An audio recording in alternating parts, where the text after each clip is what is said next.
Hello? What's up?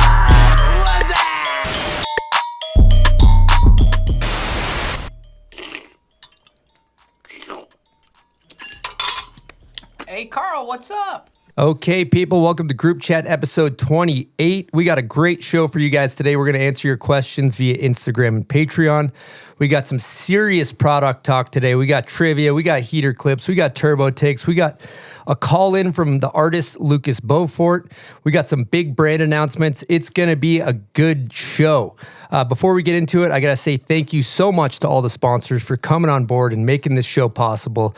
Pacifico, Woodward, Bubs, Yeti, Arbor, Vans, Nidaker, Icon, Cole, Patagonia, Momentous, Saks, Capita, Union, Nitro, 686, 32, Herschel, and Shady Rays. Thank you guys so much for making the show possible. And we got a great show for you guys today. We had Silk on production today. Silk ran 14 miles this morning. How we feeling? Fucked up. Shit was fucked. Your legs cooked? Yeah. Nice. Yeah, we're cooked. Amazing. To my right, we got Eric Wallis in studio. What's happening, Eric? Hey, great to be here. I'm not worthy. Who canceled? You are worthy. We are so happy to have you in studio. That was actually Tanner's joke, just for the record. He said I could use it, but I don't know what he's going to use if he ever comes in. Incredible. To my left, we got Nick Russell in studio. What's happening, Nick? Always an honor to be here, Chris. Thank you for having me. Love having you in studio. And we got Trev Brady in studio as well. What's happening, Trev? What's good, players? Happy to be here. Love the show. Long-time listener. Let's go. Why don't we rip through titles/job description for people that are unfamiliar with the show? What's your role these days, Trev? I am the global sales manager for Armada Snowboards. There's not a senior in front of that or anything, no? Or executive? Not yet. No. I'm like breaching the old head age, and that's when senior comes into the title. Well, Nick, what's your title out of curiosity? Kind of director of ambiance, snowboarder, human being. Right now is what I'm going with. Man of the mountains. Yeah. Love it. Eric? I oversee the product line for snow and mountain bike at Patagonia. Whew.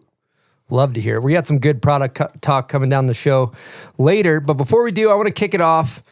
It's winter. It's about to be winter. What plank is everybody riding? What are we mounting up? Boards, boots, bindings. I want to get into it. Trev, what do you got? I'm on some future shit, brother. Yeah. Directional freestyle board that will come out in 26, 27 from Armada. Whew. Armada bindings as well. And then we're developing boots currently. Before this, I was on the K2 Orton. Shout out Sage K. Sick boot. Love the look of it. Great for all types of riding. Love it. Nick?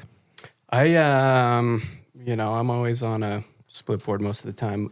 United Shapes Covert is my board choice, 157. Got some Spark bindings. Got a new binding coming out with them. Early January, maybe launching. And Deluxe, we got a split board boot called the Spark Fusion. Big fan of that thing. All right, Eric, what's your plank you're running?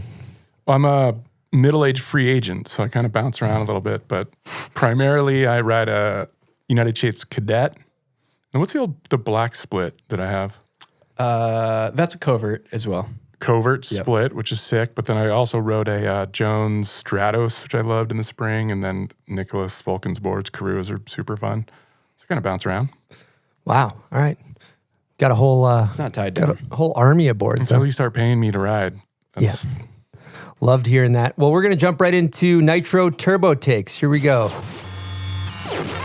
Welcome to Nitro Turbo Takes. Presented by Nitro Snowboards. These questions are submitted by Canoe Alliance. Nitro Snowboards has been building snowboard products, boards, boots, and bindings for over 34 years and has one simple mission: to inspire people to get out and go snowboarding and support their local and global community by supporting the shops, the organizations, and the people who are dedicating their lives to this. All right. Do you guys know who Canute is? Sure do. The man. Yeah. Canugget, the man. He came up with these questions. That was also his ad read, too. Yeah. Shout out Canute. All right. What do we got, Silk? First question. This is for everybody. We'll go around the horn here. Forward lean or no forward lean? For show, forward lean. How many clicks? Kind of depends on my split board. I'm two. If I still will like click one for sure, even if I'm like riding woodies or riding park, but helps you bend your knees. I think it really helps you use your side cut of your snowboard. Big fan. Nick? Yeah, for sure. Forward lean. More in the back foot. Keep that back leg a little bit more bent. Seems to help a lot with carving and staying on your edge. But definitely feel like I feel super awkward when I don't have any forward lean. Kind of like gumpy legs. Mm-hmm. I run it on my jump board. Sorry to interrupt, Eric. I run on my jump board, not on my rail board. Go ahead, Eric. Yes, forward lean, couple clicks, heel side turn helps a lot. Also, landing, which I don't get off the ground that often, but when you're landing in POW, having that little extra help onto your toes. All right, we're going to Trev for this question. Who's got the best backside turn in snowboarding right now? So not of all time. I mean, I love this dude, but I'd love to make fun of him, but I'm going to gas him up. Griffin Siebert. Fellow goofy footer, you know, he's living the Cali lifestyle these days, making the great migration to surfing, but he's got a hell of a backside turn. Toey Lord. Well, we should just go around the horn. Any Yeah, other I was gonna- Rex? I'm going to go Blair Habernack for Toey. Nice. That's a good one. I'm a big fan of Curtis's toe side hack. Proper. A lot of energy. Powerful. Yeah, I'm going to go with Yoder. Yeah. Yes. Damn, these are pretty solid answers, boys. Yeah. Nice That's a work. good question. Thanks, Canute. All right, Nick. What splitboard hike should everyone have on their bucket list? Parentheses, mountain or location. Sorry for blowing up the spot, question mark. First, they're called splitboard tours. Nice one, Canute. Fucking idiot. I don't know. I think it depends where you're from, obviously. There's classics in every mountain range, but if you're really dedicated to riding big lines and you want to, keep pushing it, I think a pretty high bucket list thing for splitboarders that are trying to take it to the next level is Denali. It's just such a great mountain that's laid out for fall line snowboarding and like really conducive to riding, and not just off the summit, but like all around the mountain is pretty incredible. Heavy. Yeah. All right, Eric. Along your journey from writer for Men's Journal, sales director at Air Blaster, to now product director at Patagonia, which skill has been the most valuable for you? I would say probably relationship building and building community along the way. And then I was trying to think of like the one really sharp skill that I have, and that's why I was stalling. Because I think I've just become a jack of all trades a little bit by moving towards what interests me, and that's kind of what has taken me through a meandering path in my career. And just learning and being and gravitating towards whatever is you're psyched on. Cool. All right, Chris, this one's for you. What is one dad hack that you just discovered? I got a baby that's almost a year now, Chip. My dad hack is I put him in a backpack and just jam around with him wherever. And in the morning when you're all groggy, 5:30 in the morning, you can like make a cup of coffee and he's on your back. But there are moments where that goes haywire. The other day I was filling my dog's dog bowl full of food, and then I put it on the table and I reached down to fill up his water bowl, and then he grabbed the dog bowl and he dumped all the food on his head, and then he started eating all the dog food. But he's on a backpack, so I couldn't do anything about it. And then I took it off. But anyway, the backpack is a hack. That was an outlier situation. Generally, it's really good. Did he like the food? He did I tried to pull it out of his mouth. I don't know if he got anything down the hatch. He seemed to enjoy it though. Yeah. Can I hit you with a follow-up on that? Yeah. Go ahead. Backpack versus baby Bjorn. No, backpack is a little bit more hands-free. Got it. So a little less impeding. Baby Bjorn's great because he's on your chest and he's in the front. And you can see him, which is really fun. But the backpack, and he can see where he's going. A lot of times in the Baby Bjorn, they're looking over their shoulder or whatever, looking back up at you. So great follow-up, Trev. Great question. Yeah, thanks, Trev. I heard that the front pack is the preferred, acceptable way to take the baby shredding versus on your back. Do you know about that? I'm actually. That makes sense. I'm new to the game, so, haven't if you done it don't- yet. Like, if you scorp, obviously, it's not a good sign. But like, yeah, if you were to fall backwards, Makes sense. A little less top heavy, a little bit lower center of gravity. Well, you have your arms in the front too, unless you To can go protect. full scorp Yeah, and you protect can the go back. around. Yeah. just don't be doing a full scorp, Yeah. child. Well, you should be by 1 or 2. We should have a nice back 7, so I'm not too worried about it. All right, we're going to continue here. This is for everybody. What snowboarding event are you most excited about for this year's Olympics? Good question, Kenny. Trev? I love the ditch Oh, yeah. half pipe. It's so fun to watch, and I don't know. I think like growing up watching half pipe contests, there's this like sense of nostalgia when you watch it. Like burned into my brain is the 2002 Olympics when the Danny and JJ and freaking Ross Powers swept it. So I'm going pipe. Solid answer. Nick? Just snowboard events. I mean, you only got 3 options, right? Is bordercross still in the Olympics? Hard to Does anyone say. know? Yes, I think Yeah, it oh is. yeah. Yeah, fuck it, bordercross. I want to see Lindsay Jacobellis get number 6. Let me make sure this is still in the Olympics and bordercross. Final I'm answer. really excited. I've been waiting 4 years. Thank God. Eric? I'm going to say slope then because no one took it. But Yeah. genuinely that's what I'm most psyched on. Women's slope, too. Women's slope's going off these days. Yeah, it's psycho. All right, this is for Trevor. Why are team riders / pro snowboarders still important today? Great question, K-Nugs. I think they're one of the most important pieces of the equation. First and foremost, they help promote and protect the culture. Second of all, they are very, very important for product development. And third of all, I think all of us in this room would agree that we got into snowboarding by following these pros. And those pros have been a gateway into this activity that's like shaped our life. So one of the most important pieces of the puzzle for sure. Great answer, Trev. Yeah, that was good. All right, Nick, what's your ratio when it comes to walking or skinning up to riding during a winter? 80-20 or? Hard to say. It's I'm not a huge stat guy, so I've never quite measured it. But I'd say probably now like 90% of the season is spent on the splitboard, but still going to the ski hill. Quite often, ride at Palisades quite a bit. Big fan of there and Alpine, and hit night riding at Boreal. Do a lot of snow skating out there. Wait, was the question how much time is on the track skinning up versus going down, or solid versus split? I guess just solid versus Okay, split. my bad. I Yeah, misinterpreted yeah. that. Yeah, that's Yeah, what it I seems mean, like. if I'm feeling fit, it depends how long the runs are, I guess. Kind of depends. Yeah. Choose your own adventure. All right, Eric, can you explain the process of how a new product becomes a part of the Patagonia line plan for outerwear? Sure. Yeah, so that's a fun part of my job is working with all of the global regions and our our US reps and all of our ambassadors and kind of figuring out what's happening in all of the different regions and what type of styles are trending or silhouettes are trending, and then essentially like bringing that information back in to the company and work with our designers to kind of determine what we need to make that we don't have essentially.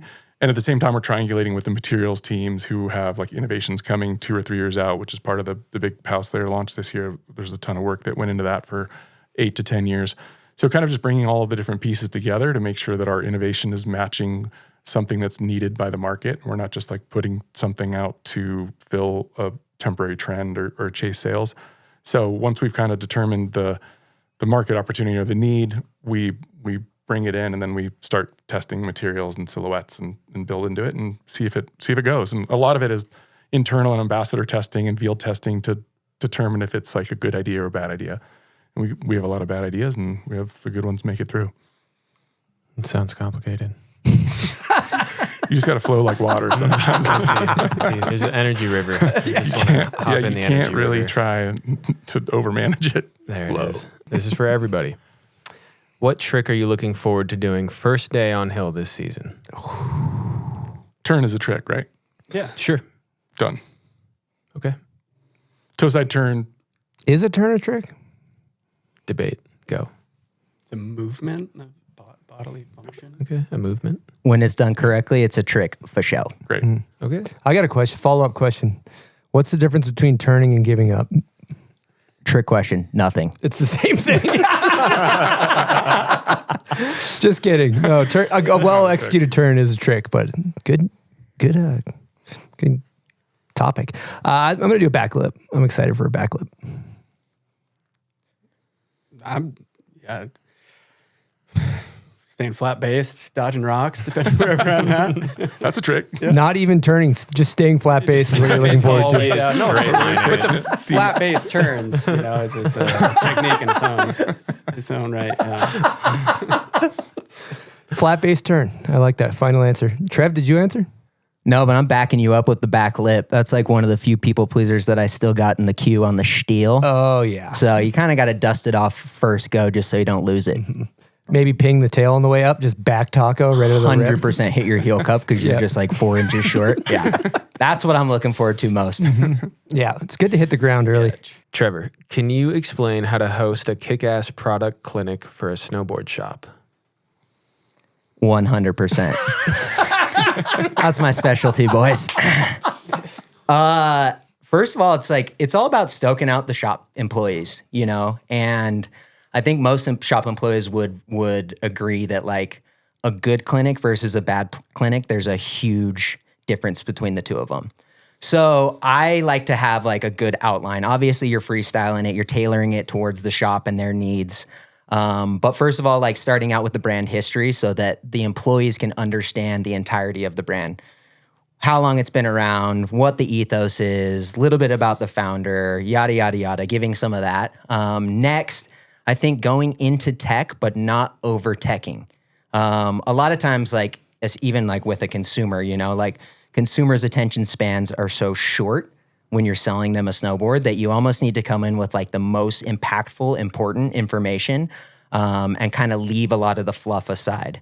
And then last but not least is like really tailor it towards their customer and their mix. Another thing that I think is super important is keeping it interactive, asking them questions, asking the shop employees to talk about how they explain the difference between camber and rocker, centered versus extruded. Keep it light, keep it fun, keep it conversational. Bring some pizza or beers or LaCroix or candy. And remember that snowboarding's fun. Sign me up. Wow. I got a TED Talk. Any rep can listen to it. $99.95. I'll help you with it. Incredible. All right, Nick, this is for you. What type of snowfall are we expecting this season? Massive snowfall, record winners, coast to coast, north to south. It's going to be a good one. Buoy pop. The buoy's popping. Farmers are farming. All those forecasts. Groundhog is poking. Yeah. The groundhog's poking through for sure. What else? What other kind of... I don't know. I got a good feeling about it. In your loins? Yeah. I'm sorry. Loins are tingling. Yeah. All right. Continue, so. All right, Eric, this is for you. In your opinion, what's the worst trend in outerwear right now? Oh, man. I don't know that I'm the best guy to ask about the most current trends, but, well, the one that, and I don't want to alienate too many folks, but Do it. the baggy ass pant, which is such a layup, but the ones that look like it's a Halloween costume, like you have a fan that's blowing up like the legs. Yeah, we call that the Aladdin fit. Yeah, how do they pull that? But anyway, whatever. Style's They're sick. However super you feel. popular. Yeah, go for it. Yeah. All right, we got one more question. This is for everybody. Do you think Donald Trump is goofy or regular? Donald Trump does not snowboard. Yeah, that is the answer. Okay. It's probably pretty Final factual. answer. All right. Or a mono skier, maybe. These are kind of dope, though. The barefoot skis, or what were those? The little like short. Yeah, freaking, yeah. Those? Snowblades. Yeah, the snowblades. He's Yeah. definitely not on those. Those are kind of tight. Picture this. You just hiked to the park for 3 hours. Your homie finally lands that trick. Everybody is screaming, losing their minds, stoked. And someone tosses you a Pacifico. That's the moment right there. Crisp, golden, no nonsense. The perfect way to end a day on the slopes. And here's the thing. Pacifico isn't just about celebrating the perfect tricks, okay? It's about the entire ride from the makes to the slams. It's about finding your own way. Whether you're chasing snow across state lines, hitting local spots no one else has ever found, or just riding how you want to ride, Pacifico is the Bomb Hole's go-to beer to have after every trip, every session, every mission. We're fired up that they're back in this episode and the pod. So crack one open, kick back, and find your own way with Pacifico. 21 plus, discover responsibly. Pacifico Clara beer, imported by Crown Imports, Chicago, Illinois. All right, Shredders, listen up. With over 30 years in snowboarding, Vans continues to deliver top-shelf snowboard boots for not only their diverse roster of athletes, but everyday riders worldwide. There's literally something for everyone in the Vans range of snow gear. However, we're here to talk about the Infuse, Vans' most popular all-terrain, all-condition boot, featuring hybrid BOA and lacing systems that are built for maximum customization of fit and flex. Embraced and backed by new-gen riders like Ken and Cummins, the Infuse is designed for performance that stands up in any terrain. So hit up your local Vans dealer and check out the Infuse and the rest of the 25-26 Vans Snow lineup. All right, we're going to take a brief intermission to discuss some incredible offers from our incredible friends over at Woodward Park City. Get your child's snowboarding adventure started correctly at Woodward Park City. Whether they're making their first turns or mastering front boards, Woodward Park City has a wide range of classes for all ages and all skill levels. If you're interested in progressing, head on over to woodwardparkcity.com. All right, that's it. Nitro Turbo Ticks. Good job, everybody. All right, we're going to keep this show moving on the rails. Trev Brady, big announcement. Armada is entering the snowboard space. I just want to hear what's happening with Armada. Sick. Yeah, absolutely. I'm going to leave a little bit under wraps because we're going to be launching this thing in due time. But yeah, basically it's been a dream of the brand since the brand's inception to make snowboards as well as skis. But the only way that they were going to do it is if they could do it the right way and have this be a brand that's good and gives back to snowboarding. So it really started with the people. They knew that they couldn't just have the ski engineers and the ski team market and sell and produce the product, but it needed to mirror what they have on ski, which is people who are super dedicated, super passionate about their craft. So Hans, who's the general manager, went to work a couple years ago and just started calling contacts. And he got a hold of T-Bird and Tanner. And basically those dudes asked him every single question that all of us have wondered as we've heard rumblings about this. Like, okay, what do you guys want this thing to be? What's the long term? Are you down to have a completely separate team of snowboarders running this thing? And the answers were yes, yes, and yes. So Tanner signed on as brand director, and he was the first employee. Bird came on as the marketing manager, and then they needed somebody to make the product. So Hans, who's the founder, knew Paul Maravitz, who was the founder of Rome from back in the day. Paul had sold Rome to Nidecker a few years prior and was kind of just like chilling, living in Vermont, doing like a small craft snowboard company to keep him busy, but raising his kids and shredding 100 days a year. And when Paul got involved, that really kind of unlocked it for the brand just because of his history, his know-how, his knowledge, his relationships with different factories. Paul went to work and hired a team of engineers, so dedicated, young, ripping snowboarders to do boards, boots, and bindings. They brought on Josh Manolis, who absolute G, lives in Minnesota, worked with Adidas, Skate and Snow, ripping skateboarder, but super, super talented graphic designer. And then, they needed somebody to sell the stuff. So I was in conversation with them. I had a lot of talks with Hans, who's the founder, asking all of the questions that we've all had, like about the longevity of it, what they wanted this thing to become, what the relationship with ski and snowboard was going to be and how it was going to look. And everything that he said was like right on par with what I thought it needed to be successful. So yeah, we're going to be launching, we'll be launching, but then product will be available in fall of 26. But what's pretty cool about it is that we got a bunch of team riders on early. So the team riders helped a lot with the development process. We had like a clean slate. We made no products. So it was really cool to work with some of these team riders to be able to figure out like, okay, what's been missing? What's a board that you haven't had? What's a problem that you've never been able to solve? And the team riders had like very, very intimate feedback and hands-on to the product that we created. But It's awesome, dude. I am super, super hyped. All of us love and care about snowboarding pretty much more than anything in the world. And like, it's really cool because the ski side is awesome. There's a bunch of great people that work there, but they empower us to do what's right and what we think is right for snowboarding. So I'm stoked, man. Like starting something from the ground up has been fun and challenging, but I couldn't be happier, to be honest. Love it. I've heard rumblings, kind of know who's roughly riding these boards. It's a really sick team. I know you can't speak on that quite yet, but I have a question about the haters. When you have a ski company, a lot of people in snowboarding have negative, just a negative tone towards ski companies that want to come into snowboarding. What are your thoughts on that? Wait and see, because if a brand is giving back to athletes, focusing on retail, supporting endemic media, and making good product at an affordable price, and are giving back to snowboarding, then that's what's really important. I mean, I've said it before, like, dude, the brands that are owned and operated and by the same person that founded them originally are awesome and deserve praise and deserve to be supported. But I think that we can bring something that is good for snowboarding that helps the entire ecosystem that is snowboarding. Great answer, Trev. Solid. Oh, yeah. One other thing on the team, too. We're launching with an equal number of males and females, which is cool. So it's nice because, like, since we started from scratch, basically, there's not a lot of red tape. And we felt that, especially in today's world, it's super important to give those females an equal voice, as well as an equally split product offering between men and women. Damn, that's major.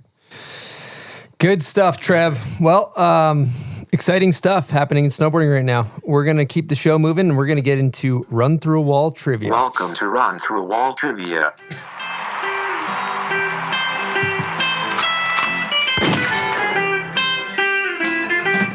You're fired. You don't seem that nervous, Nick. Yeah. Well, the truck's coming out right now. I've never done one of these. For the listeners, my wife bought me an RC dump truck, and my child kept trying to smash it on the ground, so I brought it to work, and now I'm going to deliver salts with the dump truck to Nick. Sick. Let me turn around, back it up. Back it up here. Hold on, and then we're going to dump some. Here we go. Dude, look at all right. Pro dump right there. And then put one back in so I can run it over to Eric. Put one back in. Okay. All right. Silk, do you want to explain Run Through a Wall trivia to the listeners? Yeah, I'll explain. So Chris is going to be asking you guys various trivia questions. You all have buzzers. Eric, yours is probably behind you or something. We'll track it down for you. But you will buzz whenever you feel like you know the answer. You don't have to wait for him to finish reading the question. You can buzz at any time. When you do buzz, he will stop reading the question. So you better be confident. And if you buzz and get a question wrong, we strongly encourage you to do a smelling salt. Oh, this is your buzzer. Oh, there it is. Okay. Yep. So what do you just crack these, or how do you? Well, you only have to do it if you get it wrong. So you might not even. You can do one if you want to do just one. pinch it. Here, I'll give you a little. Pinch one, get one out of the way. Something wrong. So yeah, just wait. Or wait and see. And the first person to buzz answers. I'm just first to buzz. You can feel free to hover. Okay. It's all good. Silk, you got line of sight on everybody. Yeah, I got clean lines of sight. I'll be judging here. It's the honor system. Right. I don't think I've gotten anything wrong though, just to be honest. Full transparency, before we get into this, last week I actually ChatGPT'd a few X Games questions, and the Danny Davis show.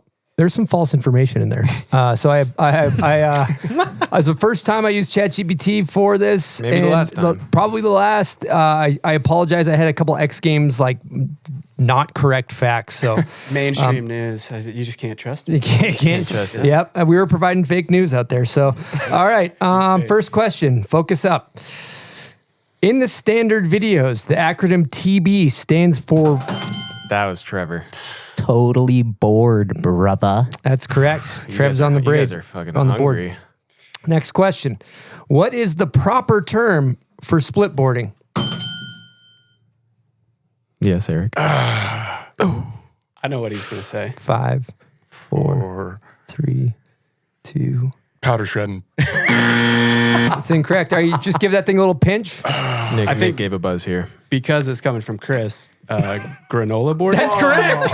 Wow. Well, it's granola blading. It's granola blading. But I'd say that's close enough. I right? give it to him. All right. That's That's a You're on nuanced answer, Nick. Good work. Wow, good job. Reading between the lines there. Yep. Smart. Yeah, that was like a loser for everyone, I thought. I didn't think anyone was getting that. Granola blading. Yeah, I thought you were going to say touring. Okay. What state is Big Mountain Jeremy Jones from? Nick. Mass. That's correct. Massachusetts. Nice. Okay. The 3 most critical pieces of equipment in your backcountry backpack. Eric. Beacon probe shovel. That's correct. Come on, Wallis. Let's go. Okay. All right, Eric, focus up on this one.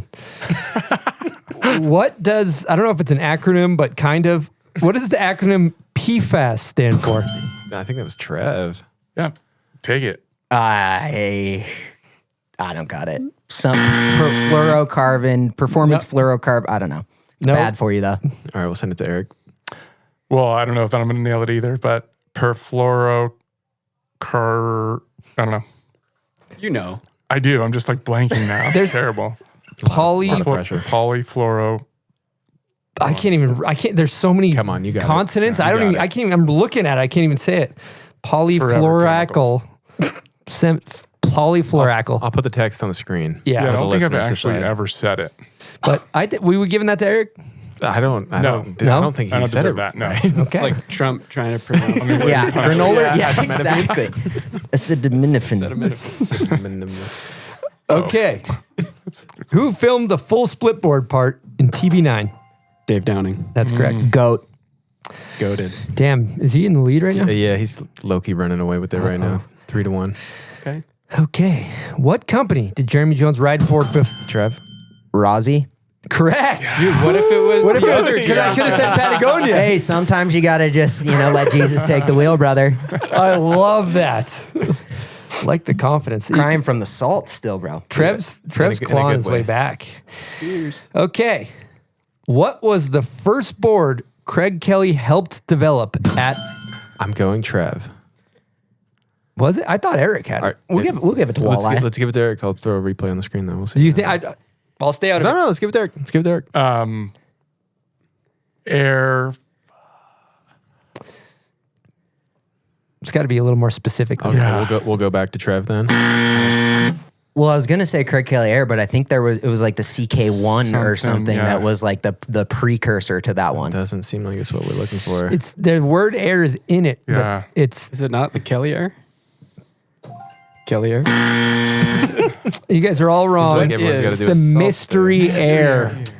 It's sitting right there, brother. It was the first, though unofficial, Burton Pro model released in 1988/89 before his contract with Sims fully allowed him to ride a branded Pro model. Yeah. Beautiful. Core score going down right Yeah, there. that's not good. There's a lot of people. really bad. There's people driving that are just screaming in their car. embarrassing. They're just I'll do so a solve mad. for that. rightfully so. Yeah, Cut that out. yeah. Clip that, great Dees. Yeah, and you work for Burton too, Trev. Yeah, but I wasn't even born in 1988, Yeah, bro. Like, I know the history better than most, but What rider that was born and raised in Utah has last part in Mac Dog's production Shakedown? 5, 3. I'm gonna say JP. Nick. Jeremy Jones. That's correct. Nick's got to be dominating at this point, is he? 4, 2, 1. Okay, Utah boy got that wrong, huh? Yeah, that's Not bad. good. That's worse than getting the Craig Kelly one wrong for sure. That's not good. All right, what rider did the first split board double cork? Phil Hansen. That's correct. That's recent. Yep. Last year. Where was Spark R&D bindings found? Bozeman, Montucky. That's correct. Are we all tied up? We're tied up. making the How many are left? There's 2 questions left. This is a little bit of a niche question, not for all, but kind of a random one. In the movie Horgasm by Torstein Horgmo, what is the name of Torstein's snowboard? Any takers? No clip. It's a bit of niche. It's a niche question. Grasping at straws. Nobody knows it. Is it an actual board that No, it's like what he referred to his snowboard as. his sword? That's incorrect. But he called his board Nicole. Yeah, I was like, it's a woman's name. Yeah, it was Nicole. Yep. All right. That's obscure. This is a totally random question, but it's in here. What year did the Jerry Lopez Big Wave Challenge start? 2014. Incorrect. 2011. 2011. That's it. It's a long-running sick. contest. Yeah. We're tied. We're tied. Oh, I got to We're come up with tied. something off the rip. Yeah, off the rip. Okay. No pressure. Who won gold in men's slope style at the Sochi Olympics?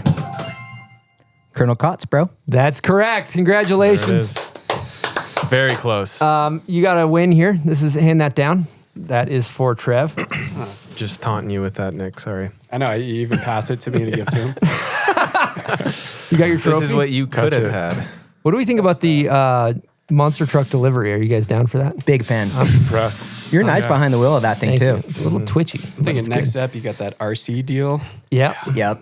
Yeah. If anybody needs more, I'm loaded up to deliver. So All right, we're going to talk about Arbor. I like what Arbor's got going on these days. They're doing big things. So Arbor has been making high-performance snowboards for nearly 30 years with a little thing called craftsmanship, and they do it with a conscience. These guys were on the sustainability tip long before it was cool, using real wood top sheets, eco-friendly materials, and giving a damn about the mountains and the planet. They're backed by one of the sickest teams out there. We're talking Jared Elston, a.k.a. Big Air Jer, Mary Francois, Red Gerard, who just won an X Games gold, Brian Iguchi, Danny Cass, and many others. Arbor Snowboarding is resetting the standard, blending high performance and sustainability with precision, power, and purpose.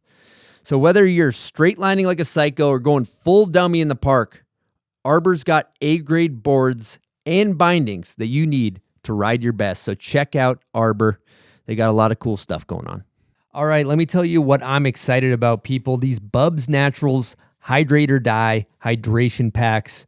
We are hammering these things at the office all day long. I'm drinking these on the daily, staying hydrated, whether I'm just at work or I'm out getting after it on my snowboard. And one thing people should know is that 75% of Americans are dehydrated. You're talking about losing strength, focus, endurance. You can have some brain fog. So let's hear the science. Your body needs electrolytes. We're talking sodium, potassium, magnesium to actually pull water into your cells. That's where Bubs Hydrate or Die comes in. It's based on oral rehydration solution science, a blend of sodium and glucose that pushes hydration directly into your bloodstream fast. We're talking 2 to 3 times faster than water alone. That's not hype, that's actual data. So whether you're flying, you're climbing, you're drinking, you're working, or you're just up at altitude, you're losing more than you think when it comes to water. Hydrate or Die brings it back. We're talking 2,000 milligrams of electrolytes per pack, cane sugar only, no sketchy sweeteners, and it's NSF certified for sport. It's clean, tested, and made in the USA. And let me tell you something, this new formulation tastes really, really good. So, hydration's not optional. It's the cheat code to keep going. Hydrate smart, hydrate clean, hydrate or die. Head on over to bubsnaturals.com, grab a box. Your muscles, your brain, and your send will thank you. It's Bombhole approved. Let's do this. Okay, folks. Time to talk Yeti. And their new offering, the Rambler Travel Series. They got a 12-ounce and a 16-ounce travel bottle. And I recently got an espresso machine, so I'm new to the party as a to-go coffee guy. And I'm loving these things, and here's why. They got the leak-proof commuter cap that locks in every drop. They also got double-wall vacuum insulation, keeping your coffee warm all day long. They got the 360-degree cap that lets you sip from every angle. They also got cup holder capability, fits in all the cup holders. You can also throw it in your backpack. It's not going to leak. So if you're interested in checking out one of these Rambler travel bottles, or they sell the cap separately, the commuter cap, head on over to Yeti.com. You won't be disappointed. All right, let's change gears. Let's talk product talk. We don't have a jingle. Trev, you think you got one in you? I think I got a freestyle. Okay, go ahead. Product talk, it's dope as hell. It's the shit we about to sell. Gonna tell you about some good stuff, make you feel super buff. Was that off the cuff? And that shit was off the cuff. All right, new jingle. Take my money. Nice. Here we go. Before we get into, we got a bunch of product talk, but I'm going to kick it off with another announcement. 32 is officially making snowboards. They've done it in the past, but they didn't go to market from what I remember correctly. I had a phone call lined up with some folks over at 32. They're at their sales meeting in Europe, so they couldn't call in. So I'm doing my best to articulate what I know about 32 boards. But I know they're doing a full-blown team. I know that they hired Brad Alband, who is, I believe, the creative director, who's one of the best to do it in the game. Great eye. He's been a part of 32 in the earlier days, and he has Autumn. The brand Autumn is his. I believe, did he do Volcom as well back in the day? Or am I making that up? Nope. I don't that's think so. fake news. He was there. Oh, he was there. Okay. Can't believe anything you hear. Yeah. But really clean design aesthetic. They're under the Nidiker group as well. So now 32 is they started with boots, then they did outerwear, then they did bindings, now they do boards. So 32, big stuff coming from them. And you guys have any thoughts on that? I wonder where they're making them. Probably at SWS, I would think, in Dubai with all the other Nidecker boards, but who knows? It's hard to say if you don't know. Sick. I worked for them as a rep when they did the last boards, and they were super fun. So. And so what was up with those Shredders. last boards? It was just like promo? I think, they were just like promo for some of our best dealers. But we did sell them for 1 year, I think. There's just like an allocated amount that only a few shops got. I think it was almost like also a few team riders, the younger AM kids around. It's almost like the Volcom board mentality, right? When people Bush and Brewster rode them back in the day. You didn't have a good board sponsor, you can ride the 32 boards a lot like Volcom used to do. That was, I think, the logic. I'm excited to see what Pat's Fava's riding. He's one of my favorites, dude. Hometown hero. Like seeing that kid grow up he's a good dude. So I'm hyped for him. Yep. Okay. Well, we're going to get into, I want to talk about some Patagonia stuff. I know you guys have huge news with the POW Slayer kit. Spent a long time in product and development. And I guess just, high level, can you just break down what exactly the POW Slayer kit is? Sure. So the POW Slayer series is our iconic, it's kind of the tip of the spear outerwear that kind of exemplifies what we stand for in Patagonia snow. So it's that backcountry free ride, kind of hunting the biggest, steepest lines. And it's always been made from Gore Pro, and we haven't touched it in about 8 years because we essentially went down a path of trying to remove PFAS from all of our waterproof breathables, and we kind of drew a line in the sand years ago, and that was for all of our kind of owned materials and waterproof breathables. And Gore has always been a great partner with us, and we went to them and said, like, let's do this together.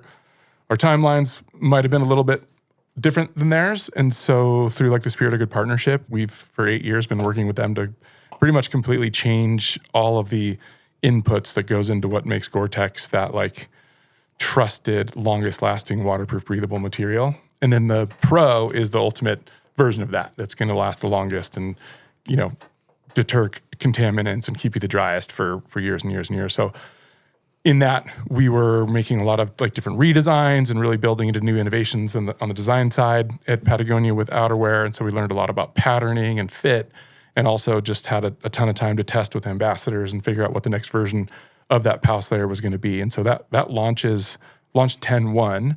But as part of that big launch, we did an entire kit that's like a skin out, like base layer, mid layer, outerwear, backpack, all at the same time, which is really rare for me. I've been there 10 years and we've never been able to do that all together, which really allows you to make sure that everything layers perfectly together. Like make sure that seams aren't overlapping where they might be like sitting under a pack strap, and then all the cuffs are like perfectly layered, that when you take off a layer, you still have the pocketing where you need it. So it's all about the interaction of all the layers that we've put a ton of time into.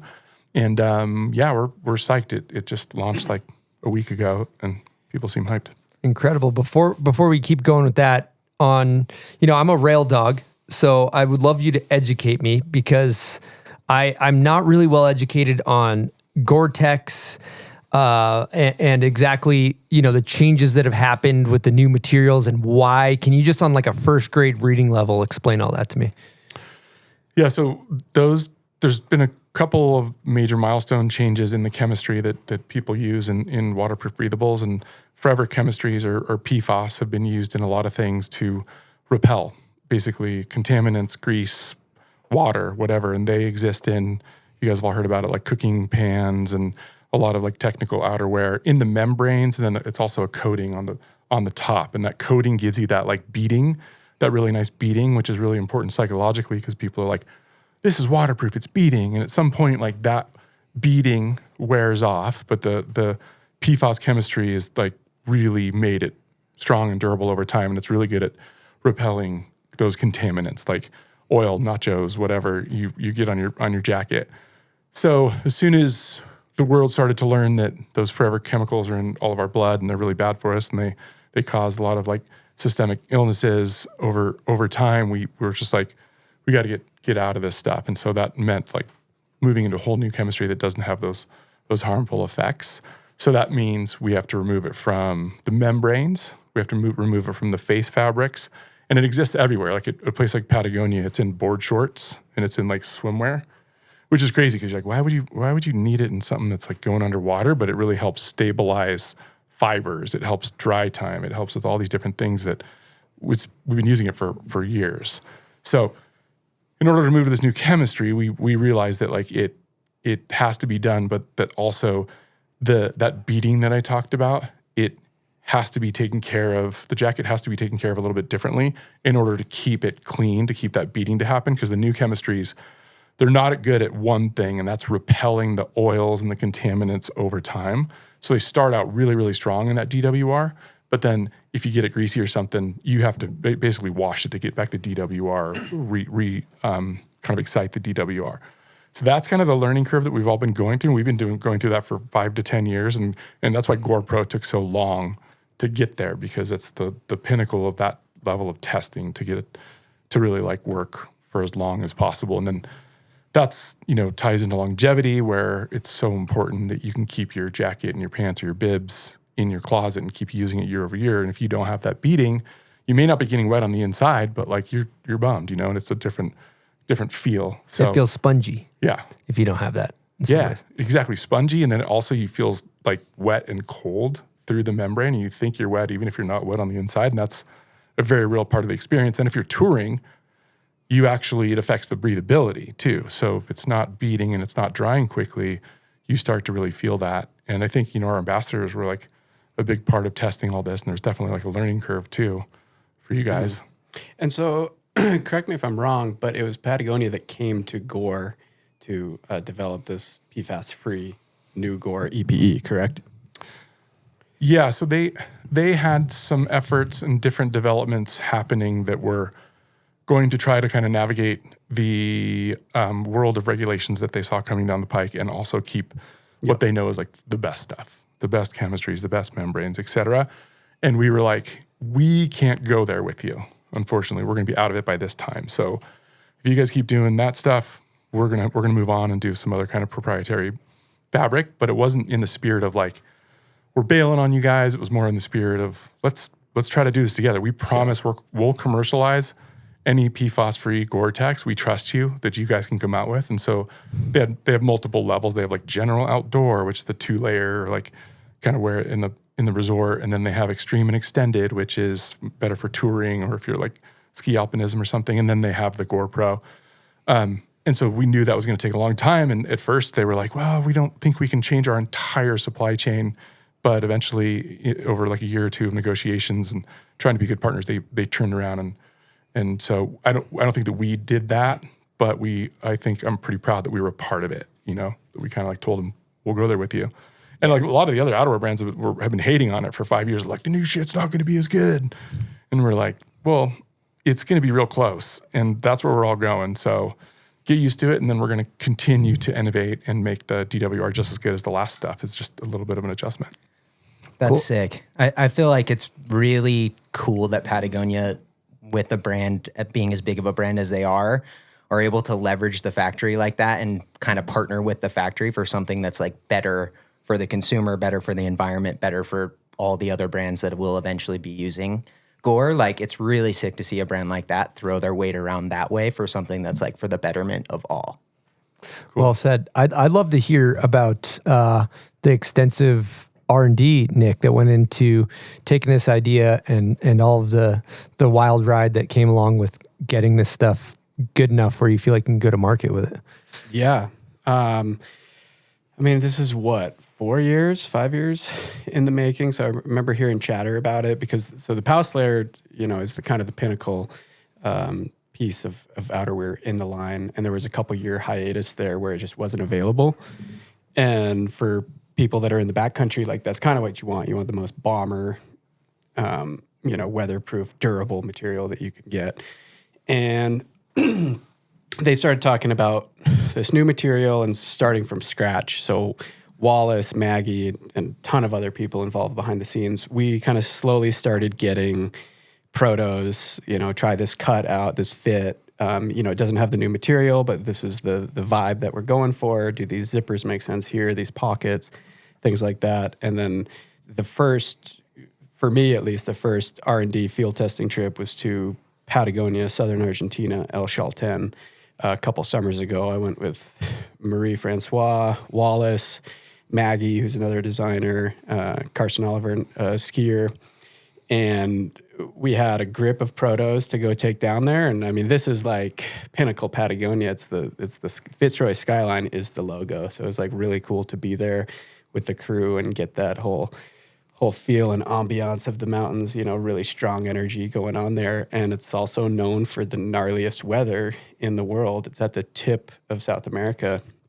There's nothing between the mountains and you except like it's the ocean right there. So these storms come in with as full intensity as you could ever imagine. So it's really the perfect place to go test product. And we came out there with a grip of different fits, cuts, mid-layer materials, and we'd swap them off, kind of trade every day and, see where things were lacking, materials that was, that maybe weren't up to par and other things that were, other things that would, get really smelly really quick and other things that wouldn't.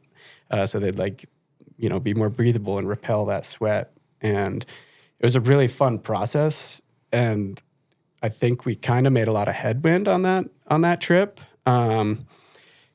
We had the full gamut of conditions, and we spent I spent a couple of weeks down there, and then they continued that on the following year. A crew went out to Revelstoke to test, and it was just like, the practicality of everything. I think the environmental aspect of all of it. Like I want something that's not going to poison the waterways. It's not going to seep into my skin over years and give me cancer 30 years down the line. And so like that is all amazing. And then the things that I'm looking for is the performance.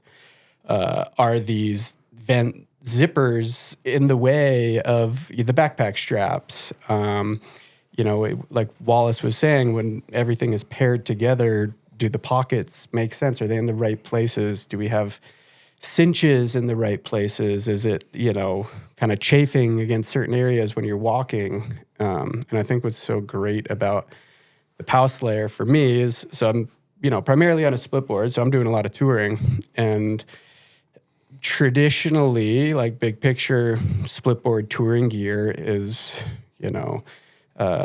different materials. It's lighter weight materials. It's, maybe soft shell, but it's not going to perform as well in a honker Alaskan snowstorm on the glacier, And this kit really does is the best of both worlds, where the new material is lighter and it's softer. So it's not it's crinkly cardboardy Gore-Tex. I think when I think about Gore-Tex, that classic shit, it's you could break it, So this stuff is malleable and fits your body and feels good. And I can, 100% get behind it. And it's awesome. It's a dream kit.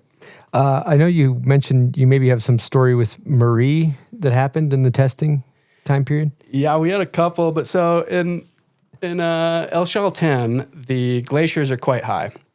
So you got to walk through the forest pretty far, and you're approaching in the dirt. You're walking on the summer trails, and so you're not in your snowboard boots. You're bringing suffer for us. You're just bushwhacking, basically. Suffering. Yeah. There's a trail, so technically it's Okay. not bushwhacking. Okay, got it. But like, But I everything's picture on no your trail. back, like boots, Yeah. board, everything on your back for hours. It was insane, but it was also, they're just like, oh, this is cool. And we were like suffering. Okay, got it. but like He you, loves to suffer. Continue. Yeah. you remember the blisters Marie got? She like couldn't yeah. walk after this one Yeah. day. And I'm like, man, why are your blisters so gnarly? And she's wearing these like Vans slip-ons. She's like, man, no one told me to bring like approach shoes, like hiking shoes. Did you know we were supposed to bring hiking shoes? It wasn't on the packing list. I'm like, yeah, we're going to southern Argentina. Like, I'm going to bring some shoes. adventure. Yeah. But it was a sick trip because, you know, it was amazing terrain, like beautiful powder conditions. And then we had Wallis and Maggie with us. And so like we were really, you know, we had our notebooks and we were taking note of things. So it was like a cool way to approach the mountains other than like, it was really, honestly, one of my first like proper field testing trips where like that was the primary focus. It wasn't trying to get the clip, get the line or whatever. It was like, okay, let's put this kit through the paces right now. Cool. I love it. I got another hard-hitting topic here. You know, I think about, environmental footprint stuff. And the thing that makes the most sense to me is if you really want to be environmentally conscious, you just don't buy more shit, right? Like just buy less shit, right? Mm-hmm. And I feel like, there's like a little bit of a moral dilemma, right? When you work for a company that needs to make stuff to pay bills and things like that, right? So with Patagonia's huge emphasis on sustainability and things like that, where are you guys at with the moral dilemma that comes along with all that? I think it's a really, really good question because we, as humans, have an impact.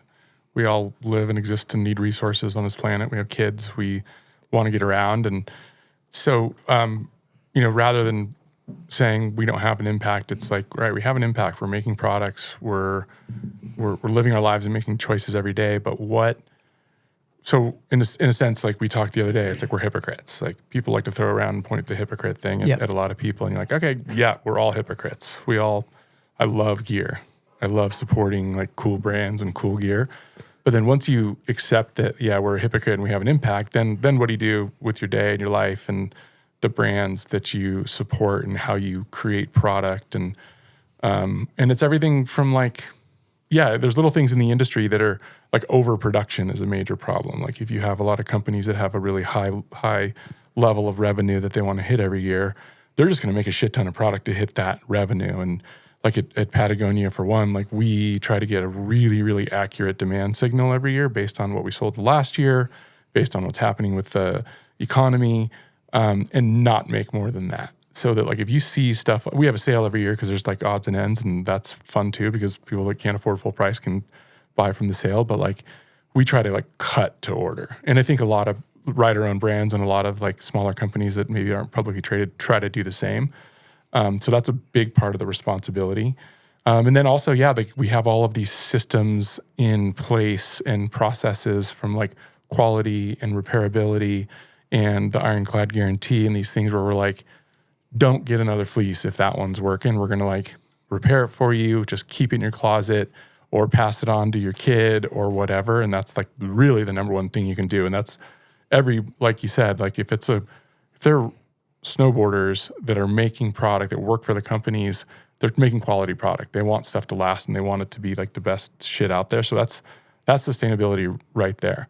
Then you can talk about like the inputs that you bring into it. And as long as they're not, sometimes you can adopt non-virgin inputs like recycled inputs and sometimes you can't for performance reasons. But if you have your eye on improving that all the time, that's what we're trying to do is like change the systems, change like, do we get our energy from renewable sources? All of those types of things that can change the way we make things and reduce the footprint. And then, yeah, to your point, make less. Just make what people want. Because there's companies out there and industries that they're just making shit to make shit.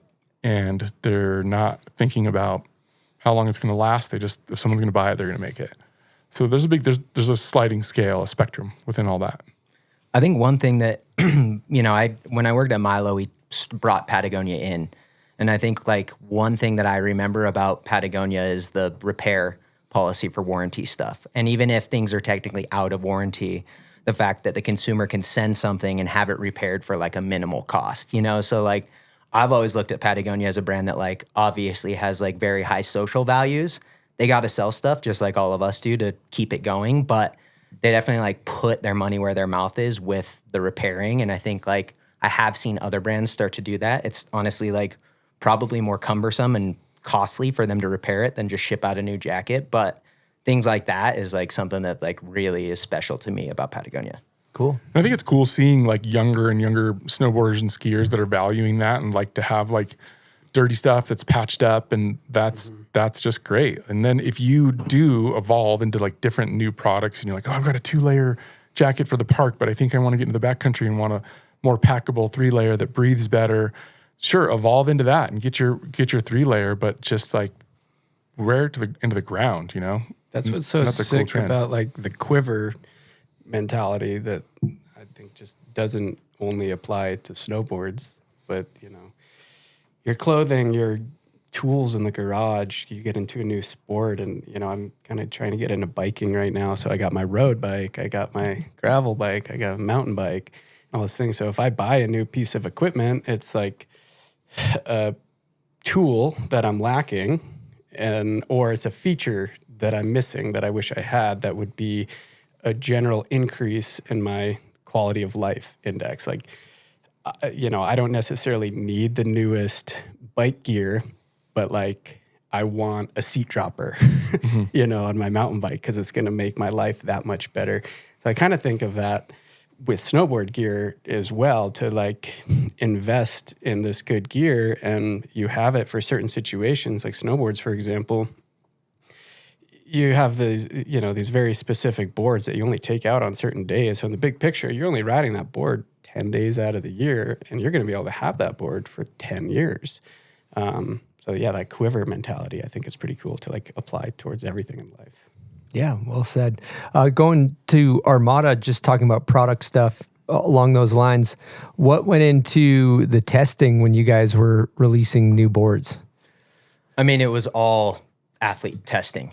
We got a small group of athletes on initially, like almost over a year ago, and they basically ideated what types of boards that they wanted. And then, you know, within reason, it's like obviously super irresponsible to make 200 proto snowboards, but we basically like dialed in from once we had the shape, dialed in the tech, and produced, you know, 6 to 8 boards with the shape that the pro rider wanted, and then added different guts. So that's like what's been really sick about it for me was like the fact that like a lot of times riders just get sent gear, and even if it's their board that they're working on, it's like you got one trip, you got one round of prototypes, but with this, it was like from the ground. What do you guys want? What's missing? What type of tech? How are you looking for this board to ride? And then we produced it with all of the different techs and let the athletes really decide what they wanted, what we're going to come to market with. Are you guys pretty dialed now in the boards? Or are you going to continue to refine over the start of this winter? With the boards that are like going to market next year, we feel really confident and comfortable with them. Yeah. Did a ton of athlete testing. I mean, the engineering team's been on for over a year as well, so a lot of field testing. We did 2 different trips with retailers for testing, one at Brighton in May and then one at Hood. So overall, I'm feeling like really confident with it, but there's opportunity to expand. You know, I think we have a really good baseline. I don't think there'll be much changes within the like baseline of the line, but there's going to be new models added for, you know, gaps in the consumers that we're reaching and whatnot. I feel like you guys did a pretty good job of keeping it under wraps the past year. Were you going full Craig style, black boards, no logos? It's kind of sick. So Tanner came up with this like numeric code that represents Armada. So it's numbers. It's like 1 is the first letter of the alphabet. 18 is the second letter of the alphabet. So all of the protos that the team rode all have that on the bottom of it, which is cool. Do you guys have hand signals that... Yeah, there's like, I mean, I can't talk about it on air, but yeah, there's a lot of shit like that. Tanner was so sketchy with his NDA, though. He like, we tried everything. Oh, yeah. I heard you guys were giving him shit like, so how's work going at Kemper, dog? Like, what are you doing over there? But yeah. That's cool. I think just talking about ground up product development, taking an idea from thin air and then making something that eventually goes to market. It's really cool. And just going back to the pouch layer, I'd just like to hear, is there a singular feature that you're the most excited about these things? Yes. So my favorite thing as part of the exploration was taking something that people really liked and kind of had a heritage with a lot of backcountry guides and ambassadors that were like, I love this thing. Don't change it too much. Don't mess it up. And that is, I think, something that's good for like young shredders that are starting to realize how to give feedback to brands on product.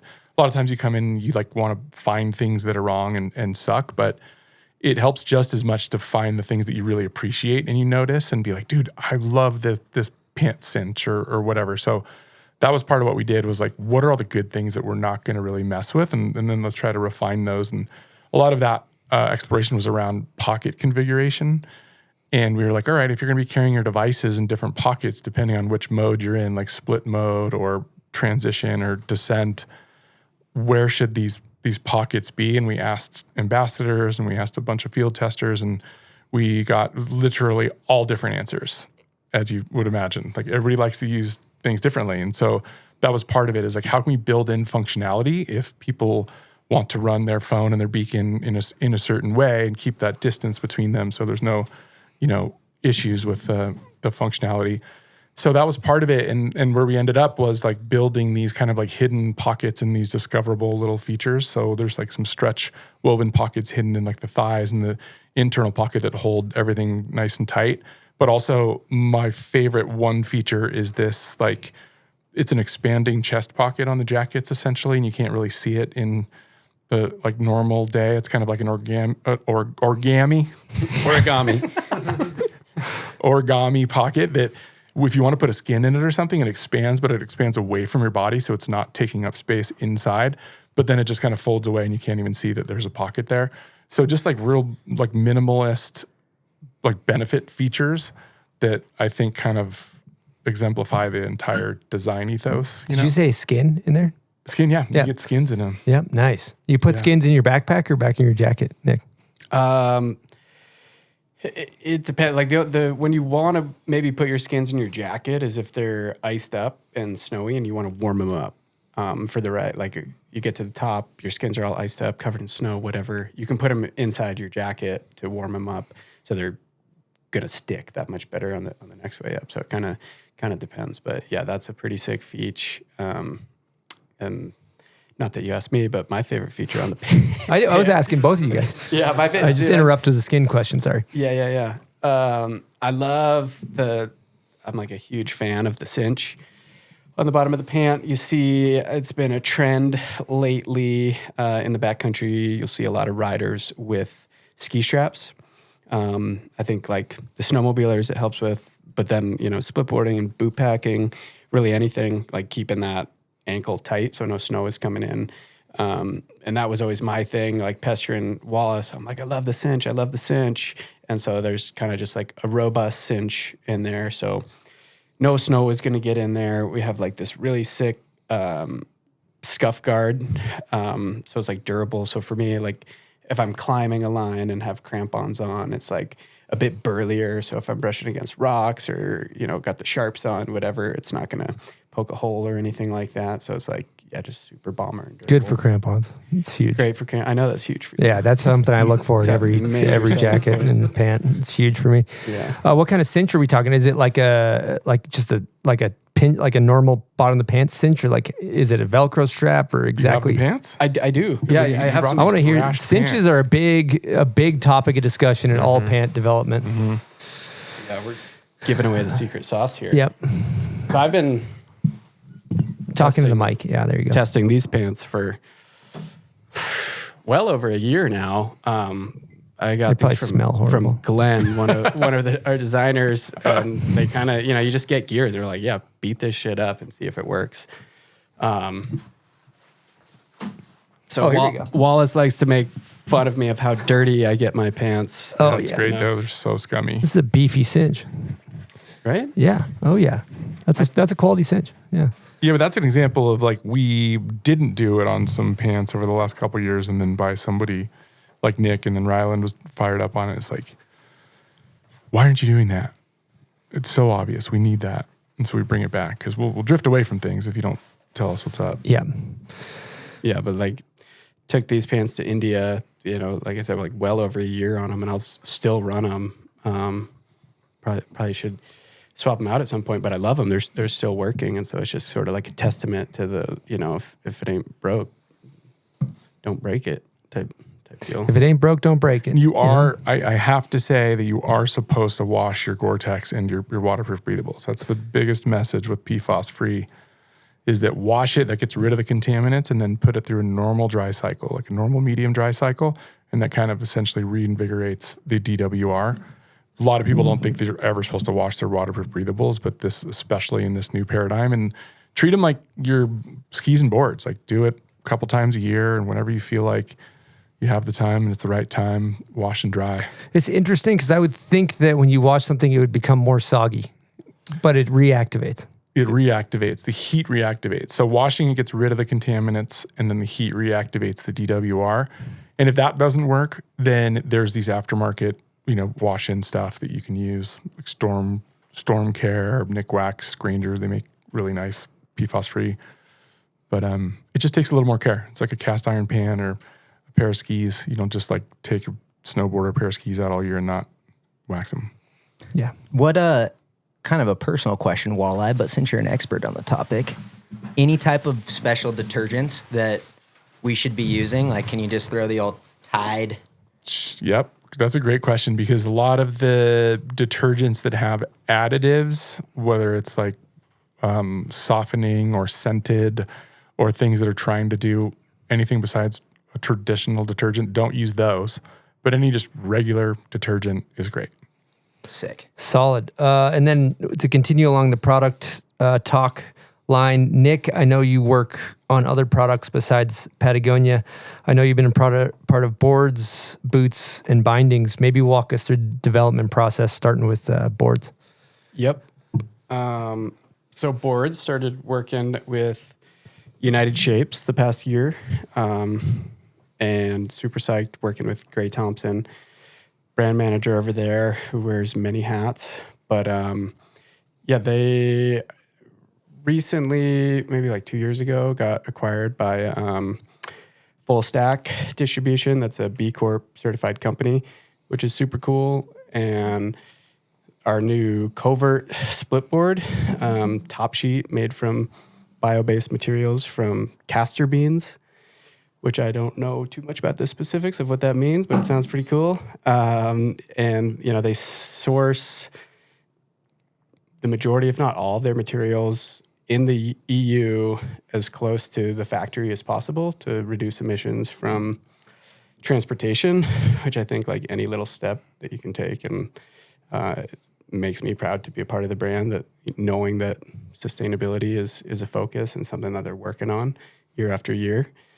And we're kind of constantly throwing ideas back and forth about boards of board shapes and how it would fit in the line, and free ride specific, all mountain specific, and then split board as well, obviously. So we have some new exciting things coming down the pipeline. Just came out with kind of new redesigned Horizon, which sort of has this like 90s throwback nostalgic vibe that has been quite popular. A lot of great feedback on that so far. And it's been just exciting and fun to work with one of my closest friends on it. And then got a binding coming out with Spark. Super pumped on that. Splitboard binding. It's kind of like a hybrid between the Arc and the Surge. So the Surge is sort of the more stiffer, responsive binding, and then the Arc has a little bit softer high back, softer straps, and so it's hybrid between those.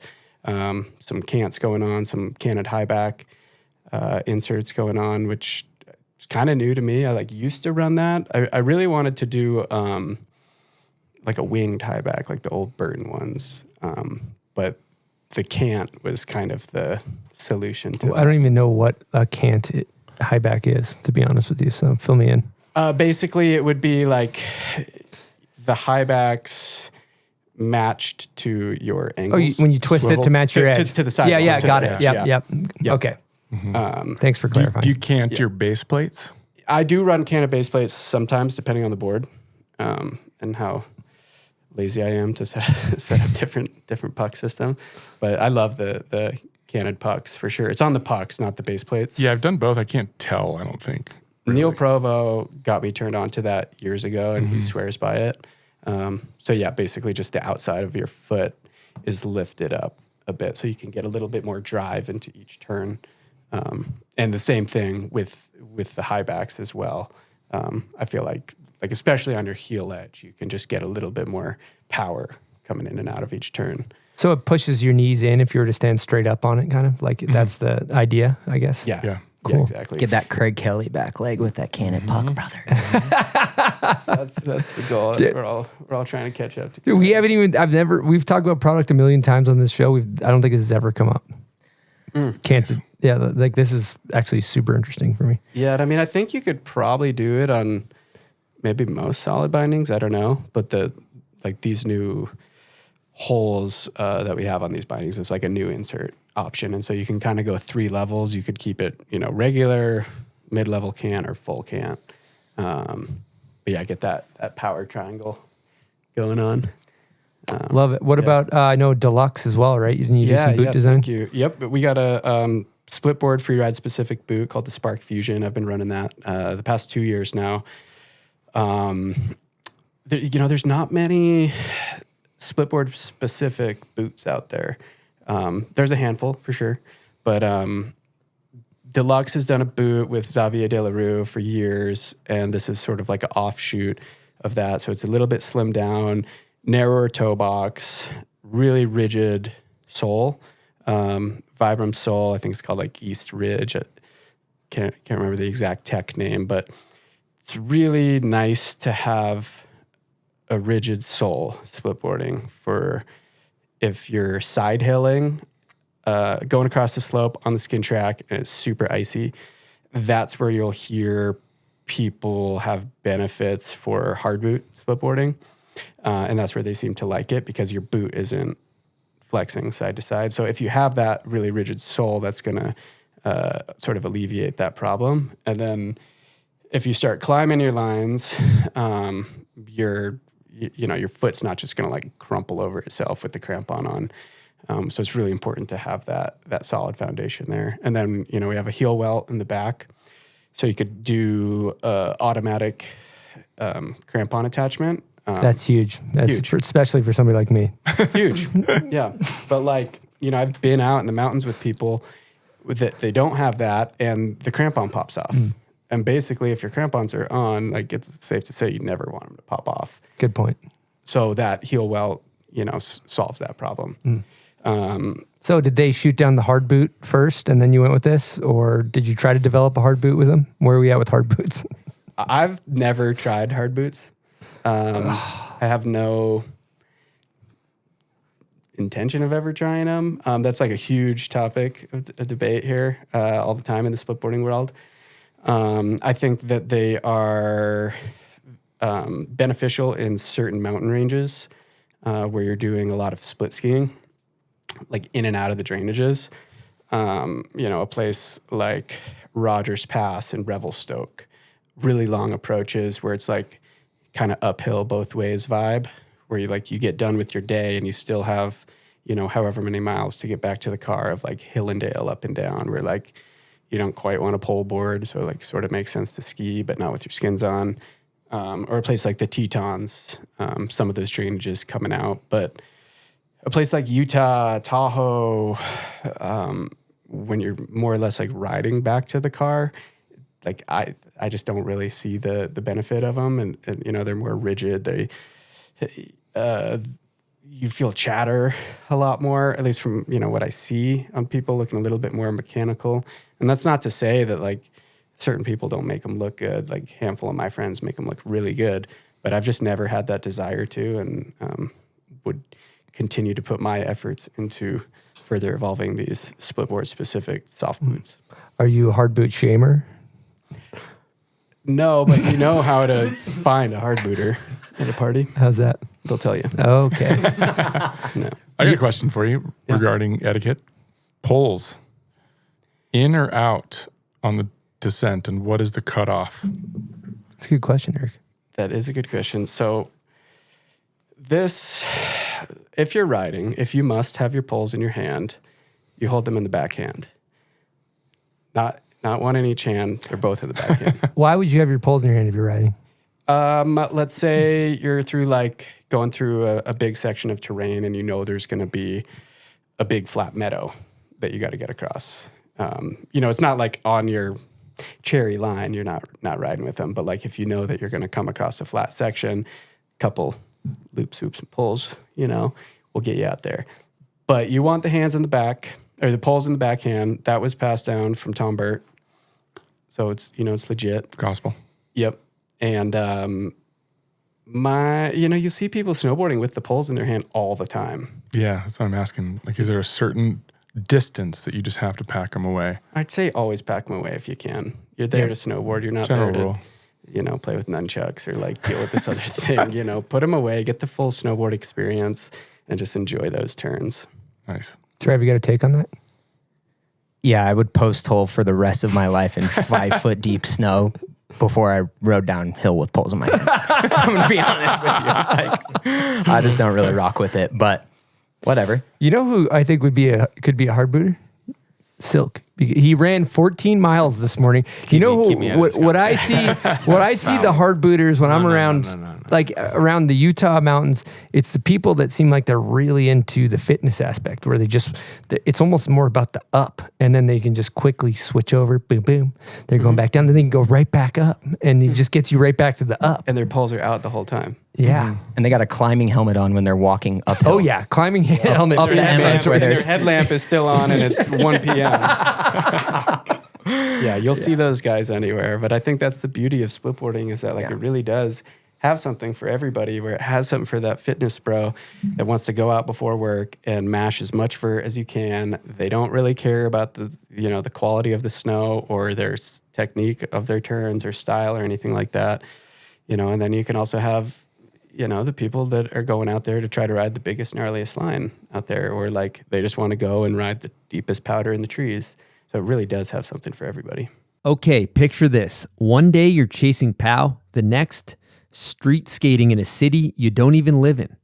Whatever your vibe is, chill, bold, classic, wild, Cole makes headwear that adapts because style's not a fixed thing.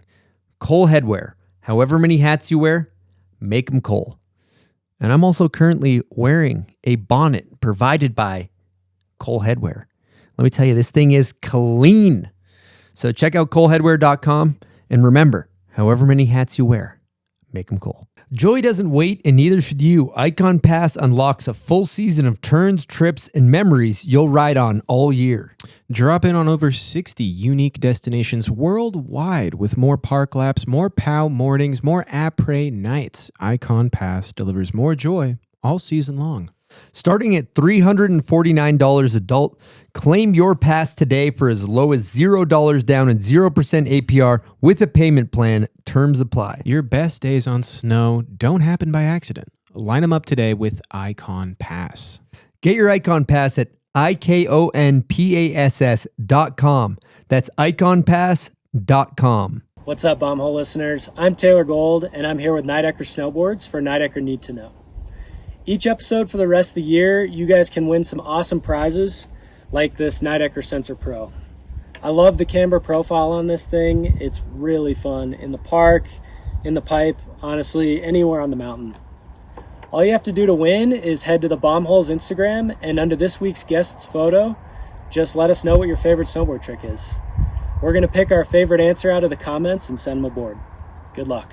All right, folks, we're going to get into a fan favorite of the show. We're getting into heater clips. We got a jingle that Danny Davis recorded last week when we did our last group chat. Here we go. Heater clips, it's the new clips of the week.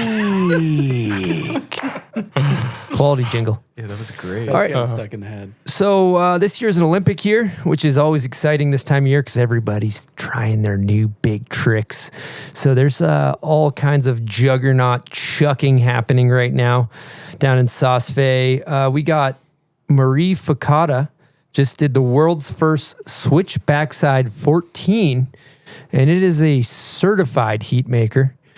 Coming in, switch backside, grabbing, I would call tails, someone calls switch nose or nose grab, but absolutely laced. Going to be a problem in the Olympics if you can put this down in slope and big air.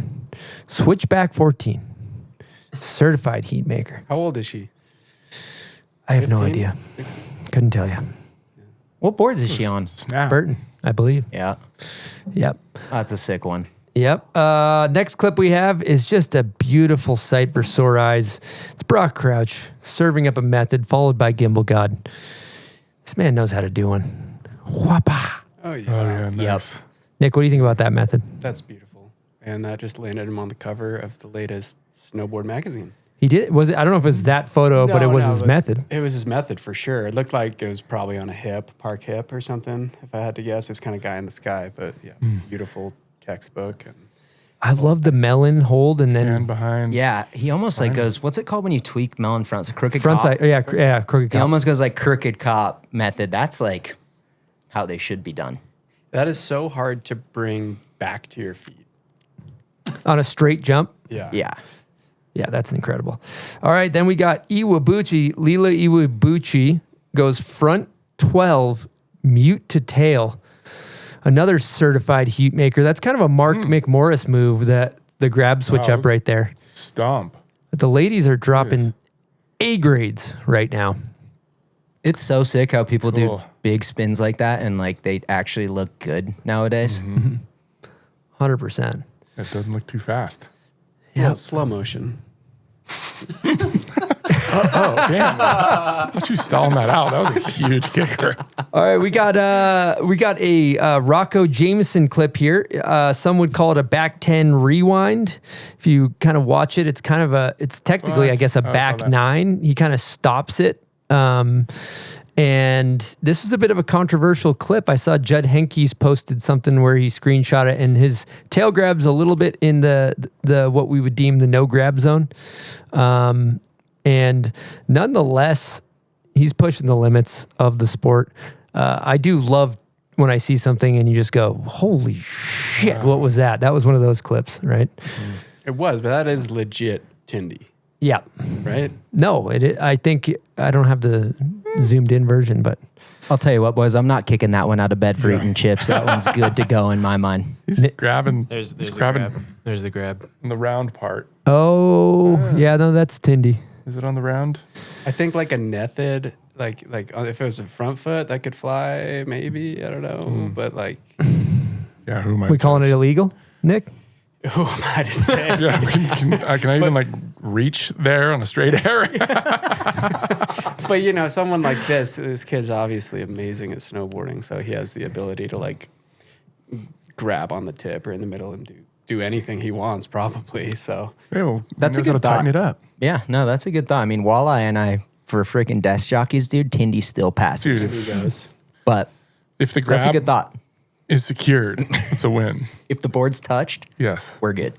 I'm not like very judgmental at all with all of it. Obviously, I'm pretty removed from the park scene, but yeah, it's kind of no fly zone. Well, you actually asked when we were talking about getting into heater clips. You brought something up about a heater clip that was totally off my radar. But why don't we talk about that, Nick? Yeah, Andrzej, I think I'm saying his name right. Andrzej Bargiel, Polish guy, skier. A couple weeks ago, he just skied Mount Everest, the south side of the mountain, the South Ridge, which is kind of your classic climbing route from the Nepali side, and made the first no oxygen descent of Mount Everest and complete descent of the mountain. So he was able to ski through the Khumbu Icefall, which is this huge chunk of the most fucked up glacier you could ever imagine. That's like your classic Mount Everest ladder crossings. And he found a ski line through it alongside his brother, Bartek, who's like world-class drone pilot. So they've been going out, you know, he skied K2, second highest mountain in the world, a couple years ago. And his brother filmed the whole thing on drone. But so they work together to kind of find these lines, and it's psycho impressive. Has anyone ever skied through the icefall? No. Yeah, here it goes right here. I can't say I have my finger on the pulse with the no oxygen descent market. Really, that's not really on my radar. It's not coming across my just had a feed. pocket full of smelling salts. Run through a wall athlete. You should Give hit that him guy up, some Chris. salt. For real. Yeah. Yeah. We're getting schooled up on no oxygen descents at Everest here. How many people have descended Everest on skis? On skis, probably a handful. Has But, like, anybody done it on a snowboard? Marcus Sifredi, he shredded on the north side of the mountain. It's called the Great Couloir, also known as the Norton Couloir. And then he went back towards the Hornbein, which is sort of the cherry line that splits the north face, 10,000 foot face, T to B. And he went up there and disappeared on the descent. And so no one's ever been on that side of the mountain since him. Heavy. Yeah. Whoa. Yep. Heavy. Well, But John Greiber also snowboarded up there. Sick. Yeah. Okay, we're going to keep it moving here. We have Lane Weaver. This is a classic preseason hype clip. Love to see it. Looks like, I'm guessing somewhere around Whistler Park. I don't know. Maybe might be making that up. But yeah, what he's doing for the listeners, he's on a snowboard, full outerwear with trucks on the bottom of his snowboard. And he's doing snowboard tricks at the skate park with goggles, helmet, the whole nine. Kind of love to see it, you know. Shout out Lane Weaver for that one. Next clip we got, Zeb Powell. Always making it on heater clips. He's on that giant Burton board doing a flawless backside 1080 melon along with some other great tricks. But that back 10 on that giant board, it almost looks AI. It's insane. I saw this clip when it came out. I think Gimbal God posted it and he like teased it where Zeb came around for the last 360 and he probably landed on his back or his butt. But Zeb is insane at snowboarding, but seeing this, I was just like, holy shit. And on a 200 centimeter snowboard is pretty impressive. And he probably had no idea what trick he was going to do until he got to the lip of the jump. And he was like, I'm going to do it back then. Looks butter though, dude. His style is good on that trick. That was one of my favorite clips from a bomb holes when you interviewed him about when he goes to take off, does he know what he's doing? I was like, wait, I didn't even know that existed in this world, that people didn't know what they were going to do.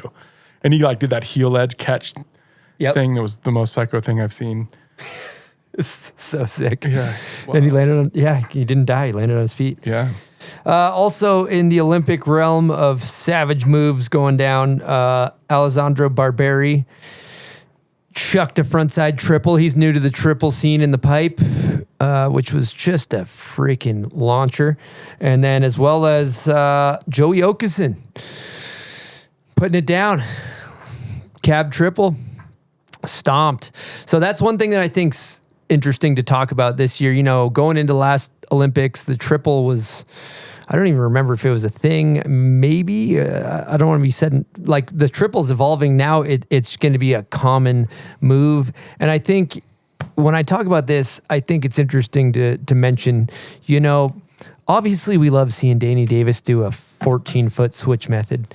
Everybody loves that, but the margin for error on a triple cork in the half pipe, you just have to have respect for it. Because it's one of the, it's probably, I don't know if there's anything more dangerous that you can do on a snowboard. In terms of the margin for error. Fuck yeah, dude. And destroying yourself. Gnarly. They're going so fast. Those pipe balls are so bulletproof. Pure ice. Like this table. It's insane. And you just accidentally snap a little early or a little late or a little hard. You just snap it a little wrong because you have to go huge to do it. Yeah. I mean, the double cork too. Any of those tricks are so impressive, and it's that much more impressive that so many kids can do that. The double corks and all of that is just the older you get, the more impressive it is. It's wild. Yeah, what are you fired up for on the upcoming Olympics? What's happening? As one of the lead commentators of snowboarding, what do you watch? I'll say this. Men's pipe right now is just a juggernaut fest of chucking, and I actually think it's in a really cool place. You have Scotty James, who's doing a lot of really unique, the switch McTwist rewind. He's been keeping a lot of his footage under wraps. Then you got Style God Ayumu, who's just the first one to ever do a triple cork in competition, and I love watching him do his thing. Then you have Yuto and Ruka, who are just insanely classically trained, but there's just cool tricks happening in pipe. Chloe Kim drops into a switch method, and they're really the half pipe. I really think is the premier event because it's one run, a spectacle. You know, sometimes with slope, you know, to be honest, when you start seeing everybody, you know, doing 18s and above, it starts to lose a little bit of the flavor for me. But then you go to women's slope and they're right in that sweet spot of beautiful 1260s and 1080s. So for me, you know, the two marquee events, and obviously men's slope, like Red Gerard, Mark Mick, like we got these guys we've been cheering on for decades. So I think that'll be pretty fun. But for me personally, I think men's pipe and women's slope are the two funnest to watch, with like the competition and where everybody's at in the trick selection and everything. You got a favorite for both and a dark horse? Favorite for both. I mean, I wish Ayumu could learn how to spin switch backside so he can win, you know. That's just, I love watching Ayumu. He's just, when you're at these events, he's such a G. He looks so cool. He's not talking to anyone. He refuses to do the post. You know, we were at one competition and he landed his run, and the broadcaster goes up to him. He goes, "Ayumu, can we do an interview?" And he just goes, "No." And he just sits down. Yes. And the broadcaster, I can't remember who it was, just standing there like, okay, fuck me, I guess, you know? So sick. Yeah, so he's holding down the torch for kind of just the bad boys of snowboarding. And then you got Zoe and Mia Brooks in women's. I don't know. If I had to pick one, God, Mia Brooks is swagger Rondak out there. Little metalhead too. She's so steezy, dude. Yeah. So that's high level analysis. And we are going to get into our next segment right here, which is presented by Capita and Union. This is the spinning wheel presented by Capita and Union. Let me grab this thing. Basically, we spin this thing and we'll ask you a question. Spinning wheel presented by Capita and Union. Capita celebrated 25 years and Union just celebrated 20 years of privately owned business. Major congrats. Great people to run those brands. They make damn good product. I personally ride Capita Union. Love them. So let's get into the Capita Union spinning wheel. Here we go. What do we got? 3. Okay, this is a good question. These questions are submitted by Riley and Dangler over there. The question is, best video part song ever. If nobody's got one. Do I need to assign the song to who was in the part? Or can I just say the song? Say the song. Oh, man, it was a pinback song. Oh, yeah. You remember who that was? Was it a You're talking about Absinthe? Notice to Appear? It might be. Yeah. Maybe? Yeah, it might be. I could be completely wrong. Yeah. Just been listening to a lot of pinback lately, and I remember that's kind of where I found it. I don't know the artist, but Benny's part in Burning Bridgerville, the invisible, untouchable CNN. that song with that vibe, Nollie front board, burned into my brain, brother. Yeah, why can't I think of who that is? Hold on, it's in Burning Bridges? I think it's Burning Bridges. I thought he wrote... Invisible, untouchable, CNN. Yeah. Correct me if I'm wrong, Burning Bridges, he rides to that Luda. Shouted, tell me what it is. Yeah. That's so Love Hate is Love Hate. Yeah. Okay. Nick, which reggaeton song is your favorite? You know, I was going to the gym the other day and getting my playlist teed up and came across MOP Annie Up.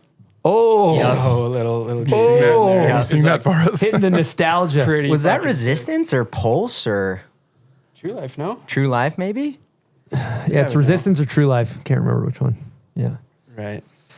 True Life. Yeah, True Life with the board slide on the kink grill. Yeah, great track. Yep. Mine. I'm just gonna say what popped in my head first. I love Jed's Mazzy Star Ender in Shoot the Moon, but if I'm going nostalgia, JP Technical Difficulties Hieroglyphics. It's vintage. No, yeah, that one's good. Yeah, Fun song. A lot of good questions. And there is a J5 Jim Rippey TB8. I think that was pretty sick. Silk, we got some Patreon questions. Let's fire it up. Yeah, we do. Big thanks to all the Patreon members. Thanks for your support and asking questions. First question is from Jordan Mead, and it's for Nick. What's the most scared you've ever been out in the mountains? What's the coldest temperature you've ever camped in? And any tips for surviving the cold temperatures on an overnight? A little bit of a three-parter. Yeah, thank you, Jordan. Most scared. I don't need to get into war stories right now, but coldest I've ever been, Cook City, Montana. Sleeping at the dump there. If you've ever been to Cook City, the dump is kind of where everyone goes with their campers and trucks and vans nowadays. But when I was there with Wyatt Stassinos, back in the day, we were just camping in tents outside of our truck, and it was January, easily minus 20 plus Fahrenheit. It was cold. And so we'd have to go into the public restroom in the morning to thaw out and thaw out our propane canister to make water in the morning. But the biggest tip for sure is a quality sleeping bag. Minus 20 bag is kind of the standard, I'd say, for winter camping. A couple nice brands that make them. What about packability with something that cold? Like, do you take it in with you for a night or two, or do you only take it in when you're doing like a base camp tent setup? Take what in? Your tent, or sorry, your sleeping bag. Like, how packable does it need to be too? Because that's the balance, right? Oh, yeah. It's not that packable. That's why, any photos you ever see of me going camping, I have just a ridiculous backpack on. All right, we're going to do another question from Jordan Mead here. This one for T-Bone.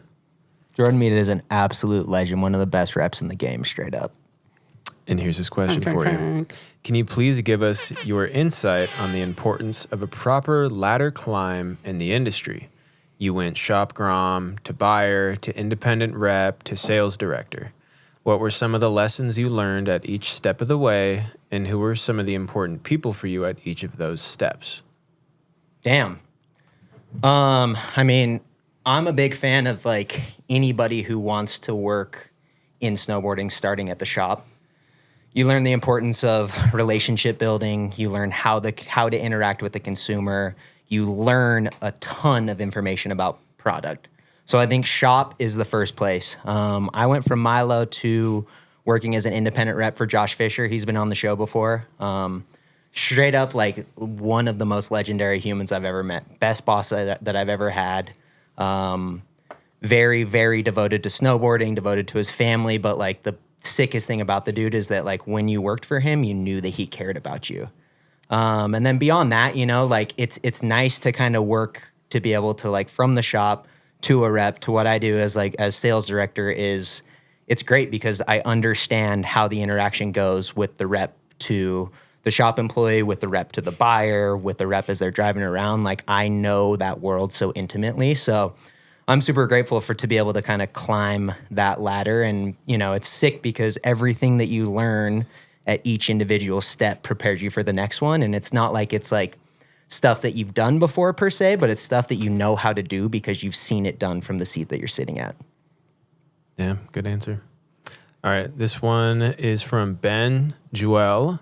And I'm going to kind of change his questions a little bit. I'm going to direct this to everybody. First of all, Nick, he bought his first split board from you over a decade ago. Sick. So he wanted to say thanks for that. Yeah. Cool. I'm going to direct this question to everybody so we can go around the horn here. What's your favorite piece of gear that you always bring with you that is not a part of your snowboard equipment? Not talking board, boots, or bindings. What's that necessary thing? For me, it's a helmet. Mm-hmm. Helmet as well for me, but to say something different, I'm making sure I always have sunglasses in my kit. If I'm in the backcountry, like snowmobiling or splitboarding, radio is insanely important. Keeping on the comms, especially if you're in the backcountry, if a slab breaks above you, your homies can let you know to which way to go. Especially as you're descending a face together. Sometimes your homie is out of sight of you. So having a radio is to me, it goes beacon, probe, shovel, and then radio is your most important pieces in the backcountry. 100%. For you? I will say in the backcountry, I know everyone has their favorite snacks, but mine are peanut M&Ms and then gummy worms, sour gummy worms. Whew. Nice. You don't have those. What are you doing? So Good stay luck. home. You got granola? No, Nick has the granola. Oh, Nick's got the granola. Got enough for everybody. In like a sad little canvas sack. All right, there's one part of this question that we'll go just for Nick here, maybe Nick and Eric. What piece of equipment has been the most game-changing for you while splitboarding? Bone's a freaking split boarder. You can get in there. Get in there. half liter water bottle has been a game changer for me to while splitboarding on bigger days, especially into the spring when it's like, the sun's out, it gets hot, having that half liter clip to the outside of your backpack so you can access it and not have to like take your backpack off every time you want to have a sip of water. Is it a bottle or is it a bag of water? It's a plastic Safeway bag. Water, and I stick a straw in it like in Mexico. Taps it. No, but I run the bag. I got the bag, the water bag. It breaks like down. like you know what I'm saying? Platypus, brother. Yeah, the platypus. I'm not a bag Are guy. you not on the platypus? No, dude. Damn, dude. I have all too right. many sharp things in my backpack, and I don't want to have a blowout. Oh, you hitting the platy, Bone? Nah, I've blown out a platy before. I'm on honestly any water bottle I can find because I that's have true. like 50 of them scattered in my truck and house and don't know where any of them are ever. Well, good thing we got these Yeti plastic half-liter bottles in these gift bags. Oh yeah. You guys got some Yeti bottles. Oh, yeah.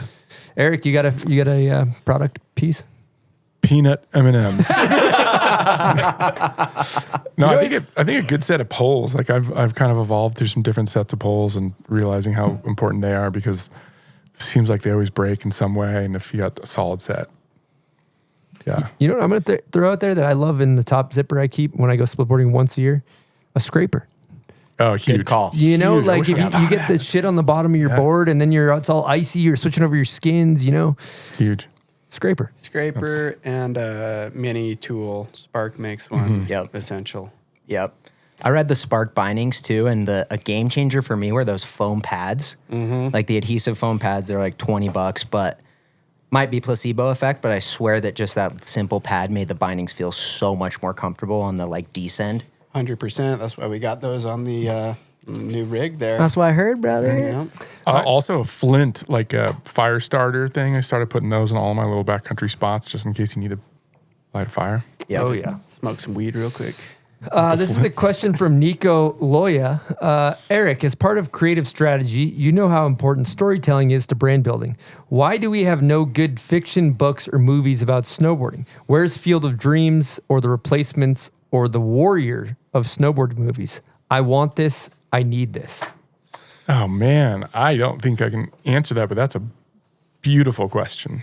Really beautiful question. I think she sounds like a writer. She should take that on and pitch it.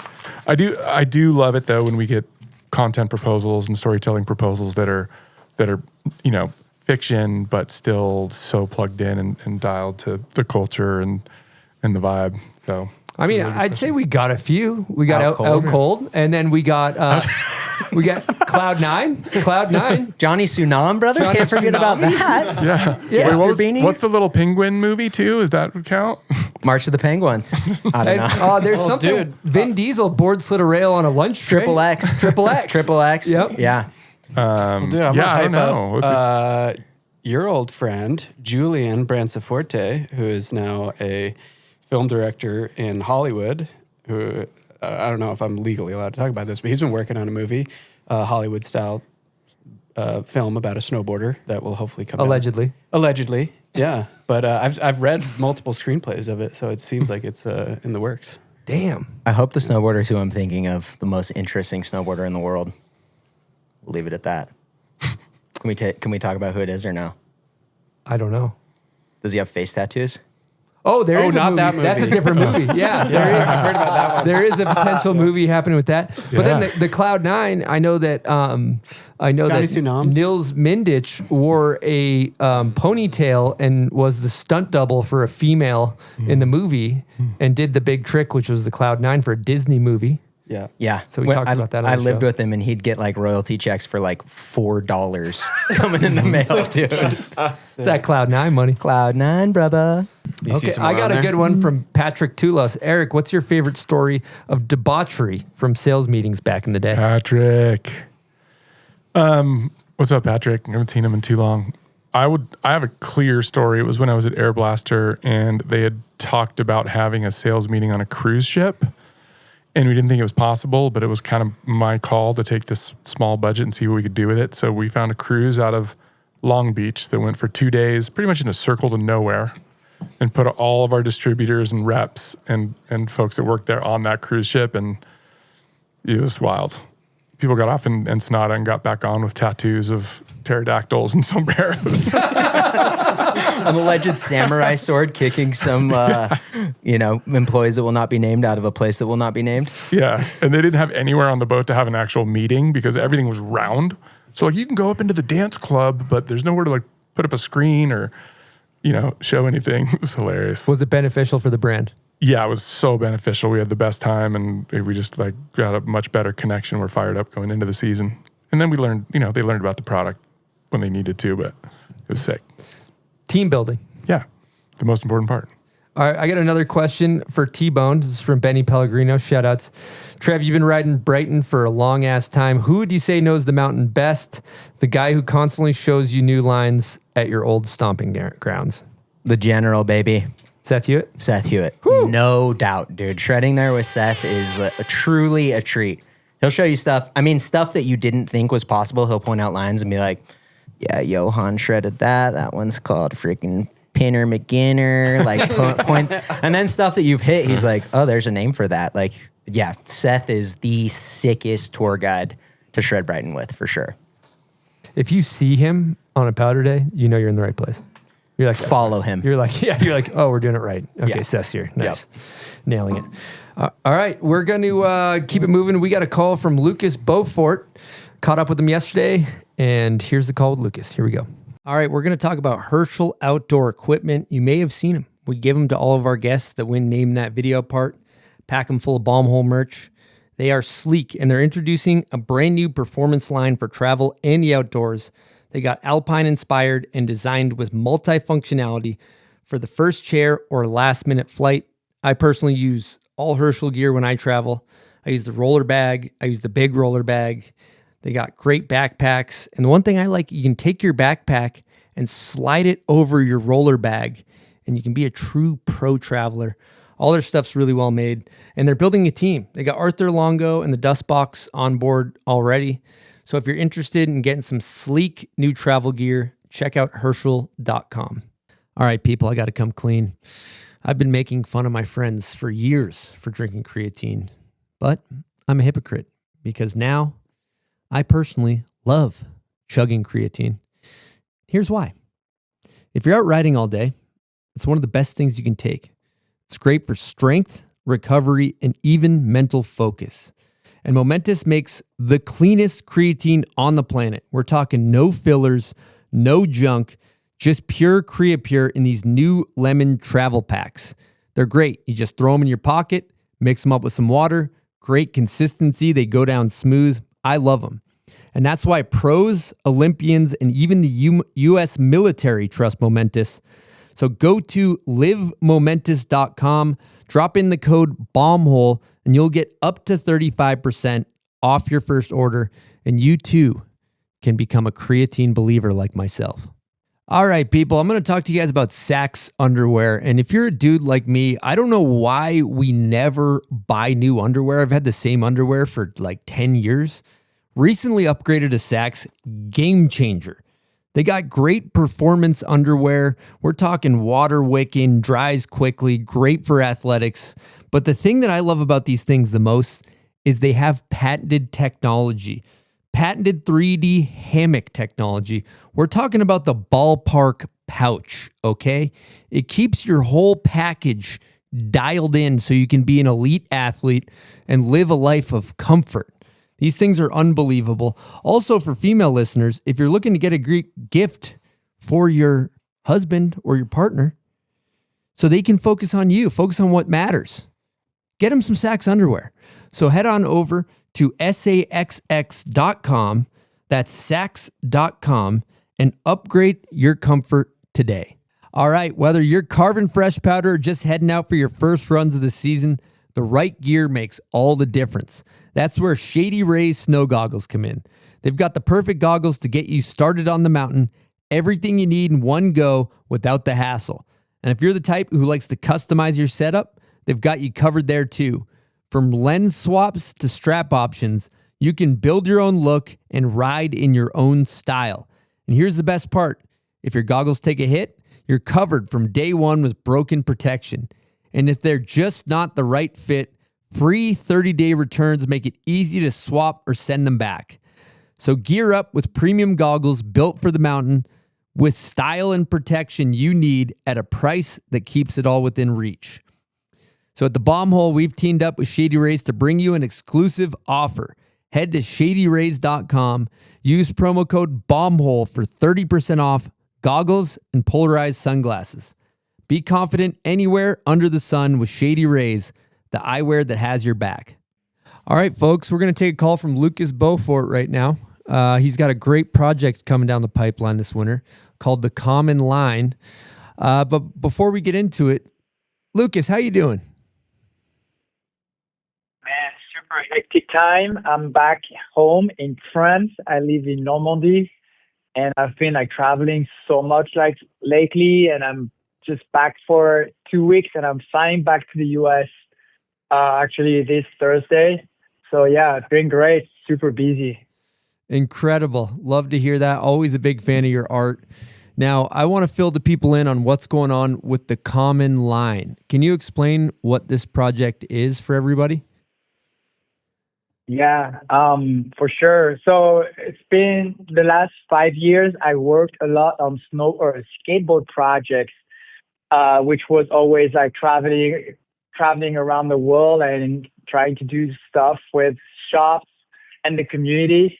And I was like, dang, I really want to do something in snowboarding. So I took a step back and I was like, dang, I think I have a lot of connections through the last 15, 20 years as a snowboarder, but also as an artist, because I work with a lot of brands, travel a lot. So I was like, instead of doing something with just one brand, with one guy, with one resort, let's do something global. So I reached out to all the snowboard brands that I know, literally the whole industry, and say, do you want to be involved with a project called The Common Line, which is all about snowboarding and celebrating the culture with the community. So they were all super excited. And now I'm ready to enter the project, which is 9 stops, with the first one in Whistler, early December. Then it's Summit at Snoqualmie in Washington just after, mid-December. Then Asia with Japan and China in January, and then end of season with Europe with 5 stops. Unreal undertaking. I was looking at some of the details of this thing. I feel like the stuff you're doing for shops with all the raffles and everything to raise money for local snowboard shops. What was the motivation to do that, and how did that all come to be? It's like, if I don't do it with the people, I don't do things. I'm not very inspired when it comes to do stuff with just my own person. It's kind of boring to do a solo show, collab with one brand. I feel like now I'm ready to do stuff with bigger vision, which is having people, creating a movement, having an army of artists, of people that love snowboarding. And yes, I love the brick and mortar. So this project is also a way to just bring everything snowboarding together. And yes, I want to give back, but not giving back with oh, we have a snowboard and a goggle to give away.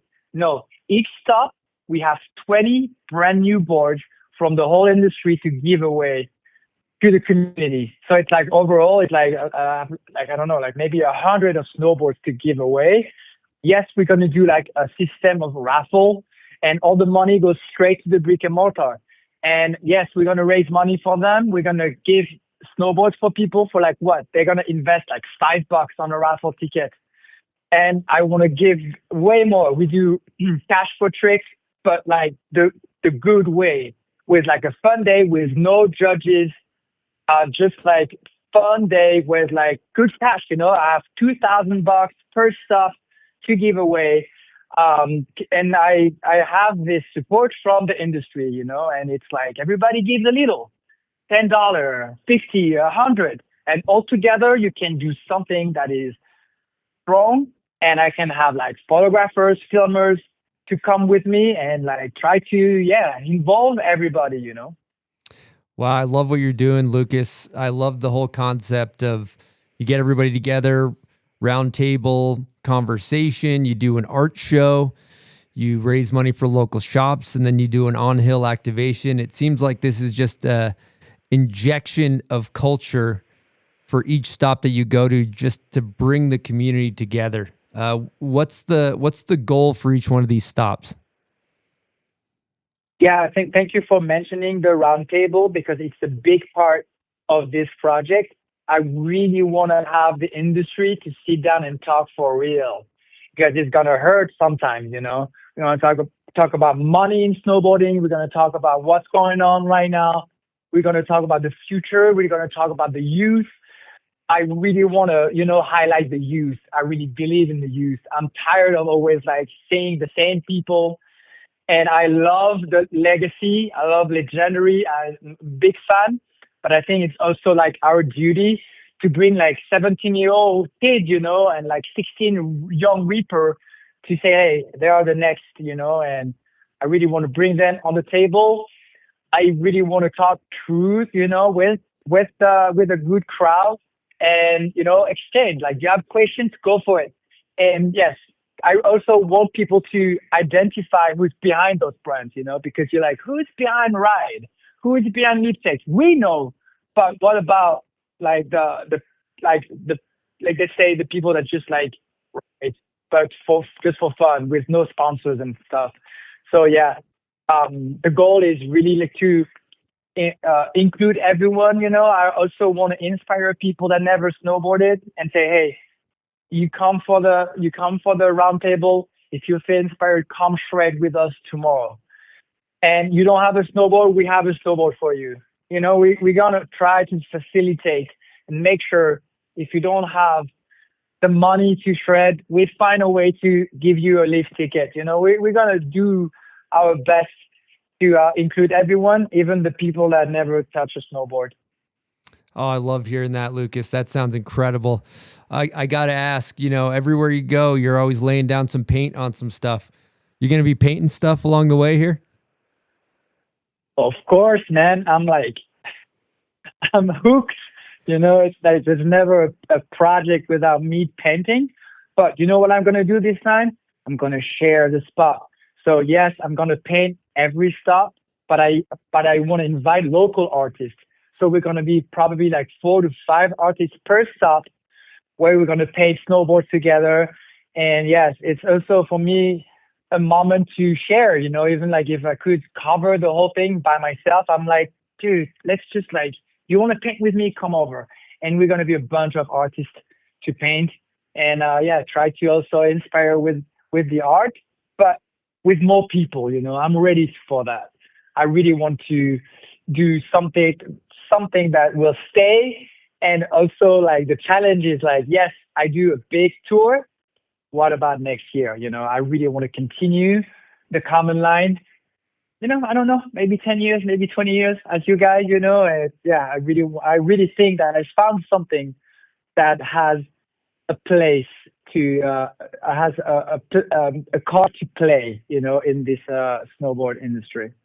Well said, especially in the age of the internet, everything being digital content, digital videos, so many things you can't see and touch and feel and experience, that I love the analog in-person effect here with this, all the stops everywhere that you're going.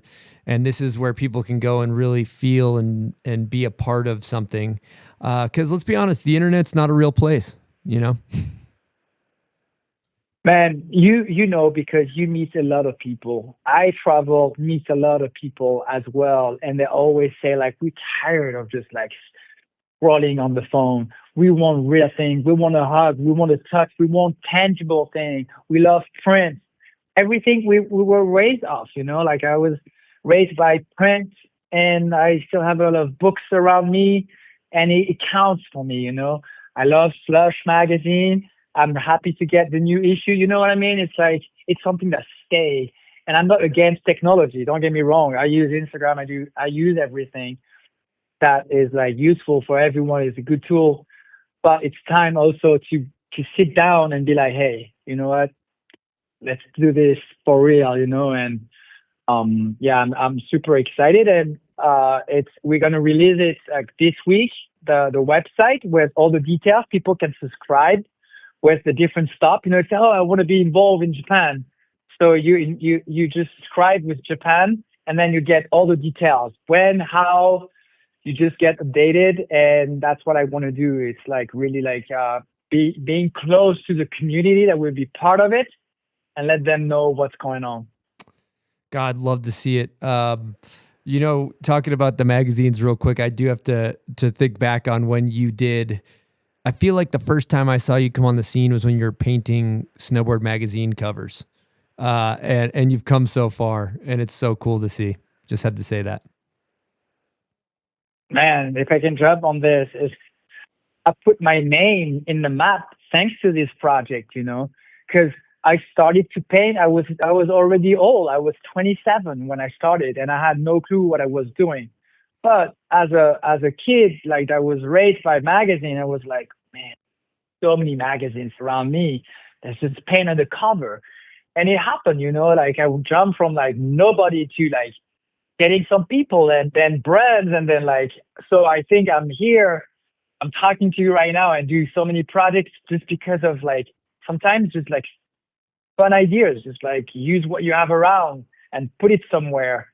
And it worked out. And like painting on magazine wasn't just like, oh, I found an idea. It's also for me a way to give a second chance for a cover that I love 5 years ago, and do you remember this cover with the Gooch, and let's paint on the cover and pay tribute to this cover that involves the photographer, that involves so many people, not only the writer. So I don't paint so much covers anymore, but I might do some stuff this winter. Love to hear that. And for people that want to check out the Common Line and subscribe and all those things you described, where can they find all this information? So it's thecommonline.org. O-R-G. Thecommonline.org. And it's going to be released this week. And then you have all the details.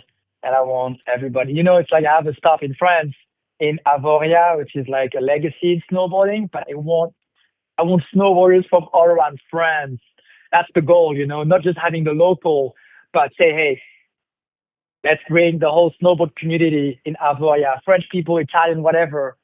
But it's a big celebration for snowboarding, and I just want to have tons of people that have fun. That's the biggest goal for me. I love it. Love what you're doing, Lucas. It's always a pleasure to connect with you, and I can't wait to see what comes of this project. And man, thanks for taking the time to call us today. Appreciate you, Lucas. Thank you so much, Chris, to back up. And see you soon in Salt Lake. Okay. All right, brother. I'll talk to you soon. Have a great day. Thank you. Bye-bye. All right. Peace. All right, we're going to get into Instagram questions. We got another jingle from Danny Davis. Here we go. Instagram questions. Nice, Dan. Yeah, that was sick. Really adding to the production value here, Silk. Yeah, this is serious. Yeah, this is a real show. On our way to B Corp certification. Yeah. B Corp's coming to by to investigate later. They're going to Show them your books. Silk about his work conditions. What kind of bennies you talking, Silk? Like we got a paid sauna. paternity? We got a sauna. Sauna access? Yeah, sauna Health access. and wellness. Outside bathroom. There's a mini ramp out there, like a little 2-footer. Yeah. It's got to move the sauna. Sauna took the mini ramp Can we spot. skate stop the sauna? Yeah. That's okay. Nice. All right, first question is from Heavy Shreds. Thoughts on snowmobiles back at the X Games?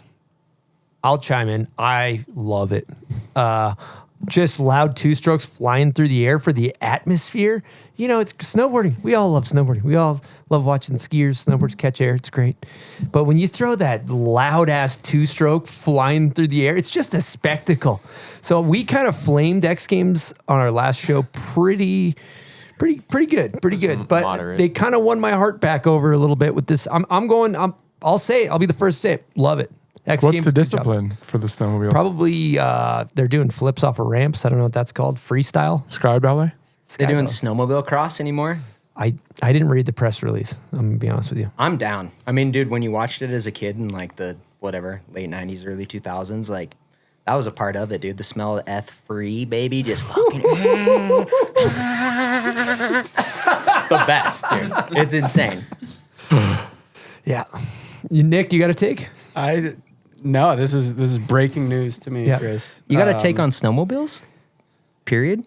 Yeah, I mean, a snowmobile is a tool for me, from my perspective, a snowmobile is a tool to access the backcountry, and that is dependent on the area that you're in. So if, you cannot take a snowmobile to certain areas, such as like wilderness or national parks or things like that. So it's like not even really in the equation, but you go to national forests, the main way to access that is with a snowmobile, and I look at it like a tool. Yeah. You know what X Games is missing? The split border demographic.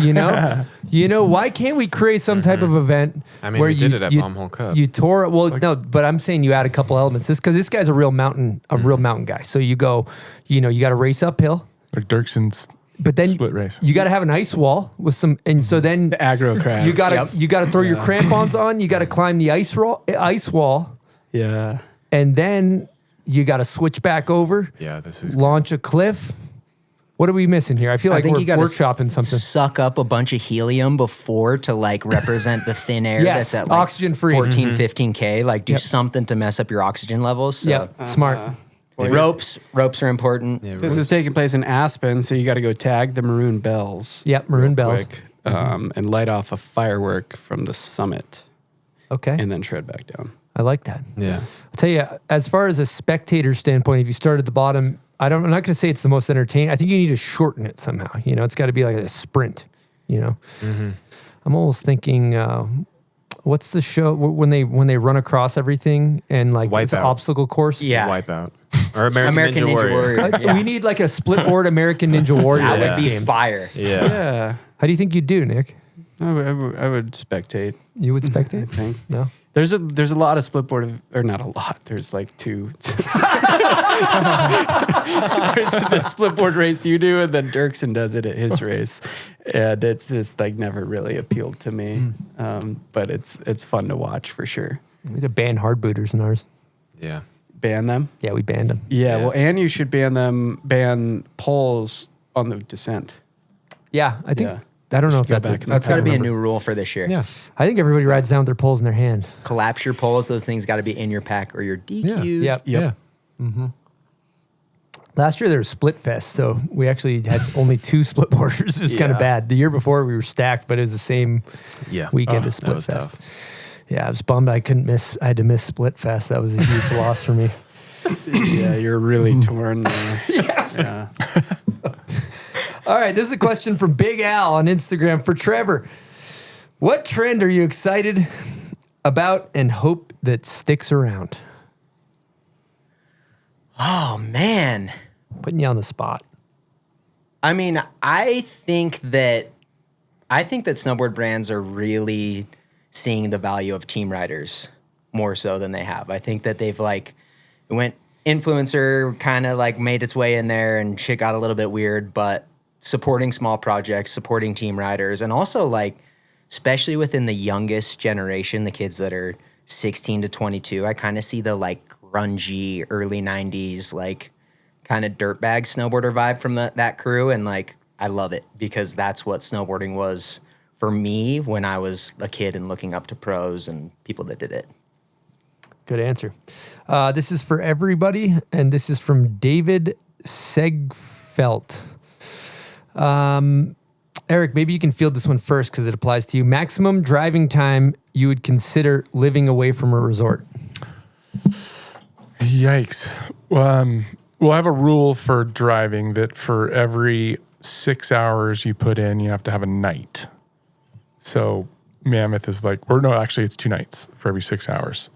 So Mammoth is 6 hours from us, and that's kind of the rule. And you have to stay there for at least 2 days. Yeah. Yeah, like that. Yeah, but I live and work that far away from the resort, and it's definitely from the mountains, and it's tough, but we get freedom to make it happen. You just have to extend your trips, and plus, I'm a desk jockey, so it's all about balancing it out and getting as many days and quality.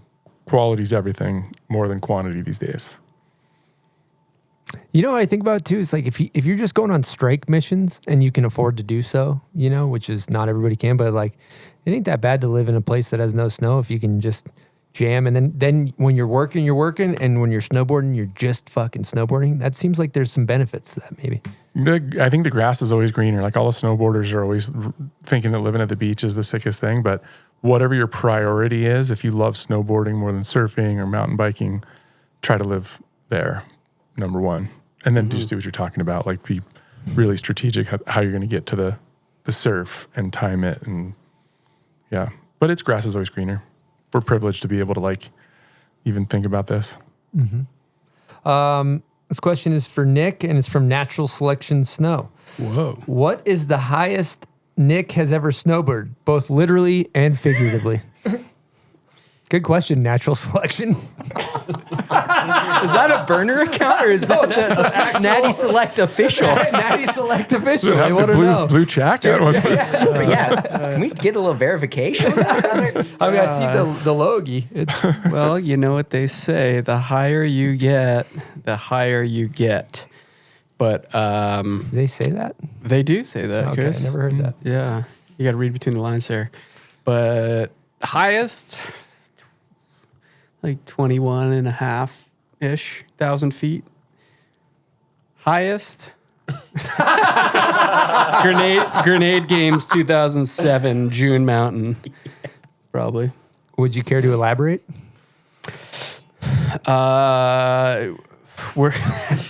Were you there at any of those Grenade Games? Yeah, I probably was. I was at one of the June ones.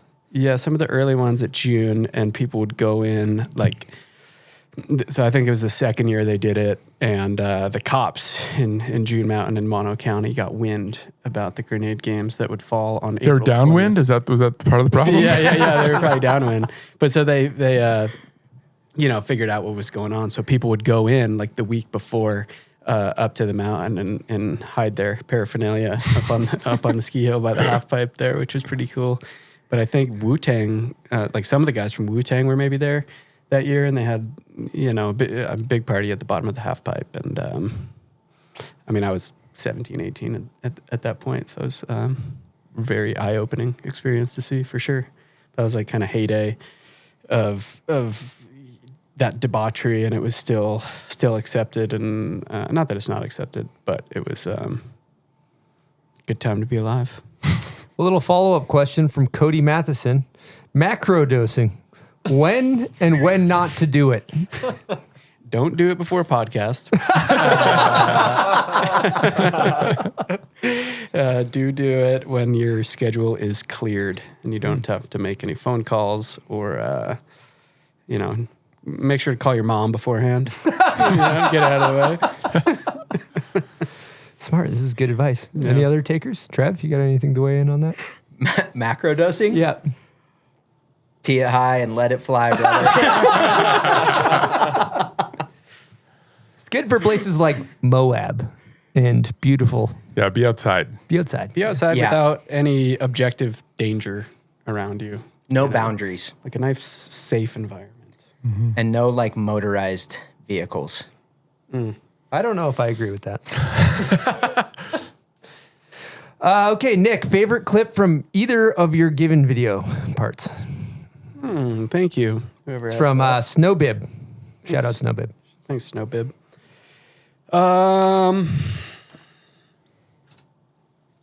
Given one, did a front three on this wind lip that I was pretty proud of.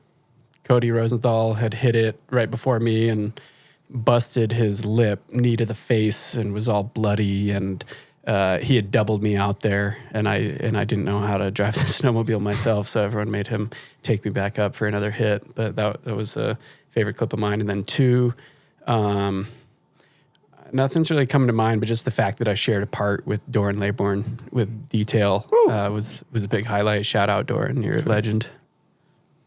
Given was so sick, dude. It was so sick. It's like top 10 in my brain as far as like what snowboarding is, you know? Dude, those, I mean, all of Wyatt's, he had minimum 2-song parts, either opener, ender, Forrest, Bailey, Keegan, all those guys. Like the second year, or maybe both, they started getting the Canadians involved, like Alex Stathis and Lane Treater. And man, there were just so many rad people involved in that like would have been so cool to have kept going. And we had been talking, I mean, that hasn't come up in a couple of years, but talking about making Tree.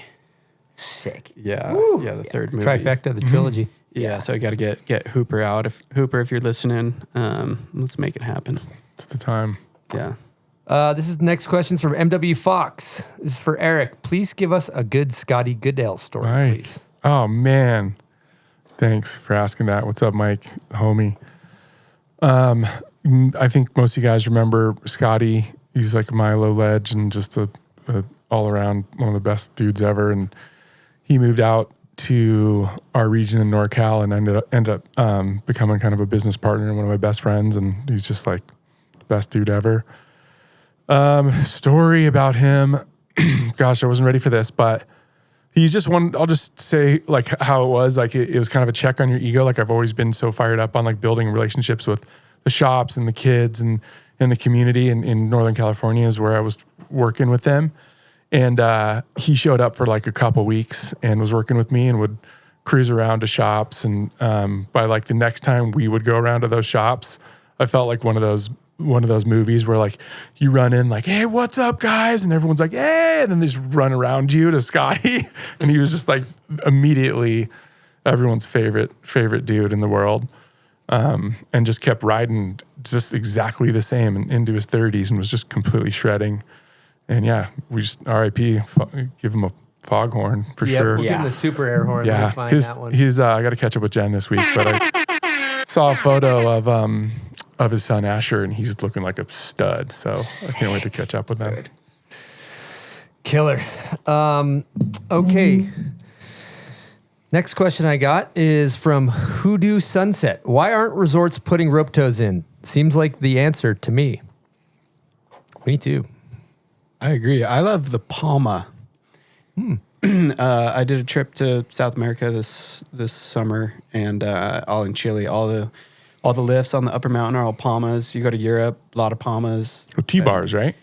No, well, they have a little blend, but the discs? Palma's the disc. The button, little button lift. But then they have some of them are T-bars, some are Palmas, which it seems like the thing to do is on these upper mountains that get so much snow, a lot less maintenance to get them going. But rope tow seems like a little bit more of a liability. I think that's maybe why. I think the thing with rope tows is it's harder to hold on the rope. You actually need a pretty mellow pitch for a rope tow. That's the problem for a lot of resorts is that it's great on a mellow grade, but you try holding onto a rope tow going straight up a hill, you got 1 or 2 runs and your hands are falling off.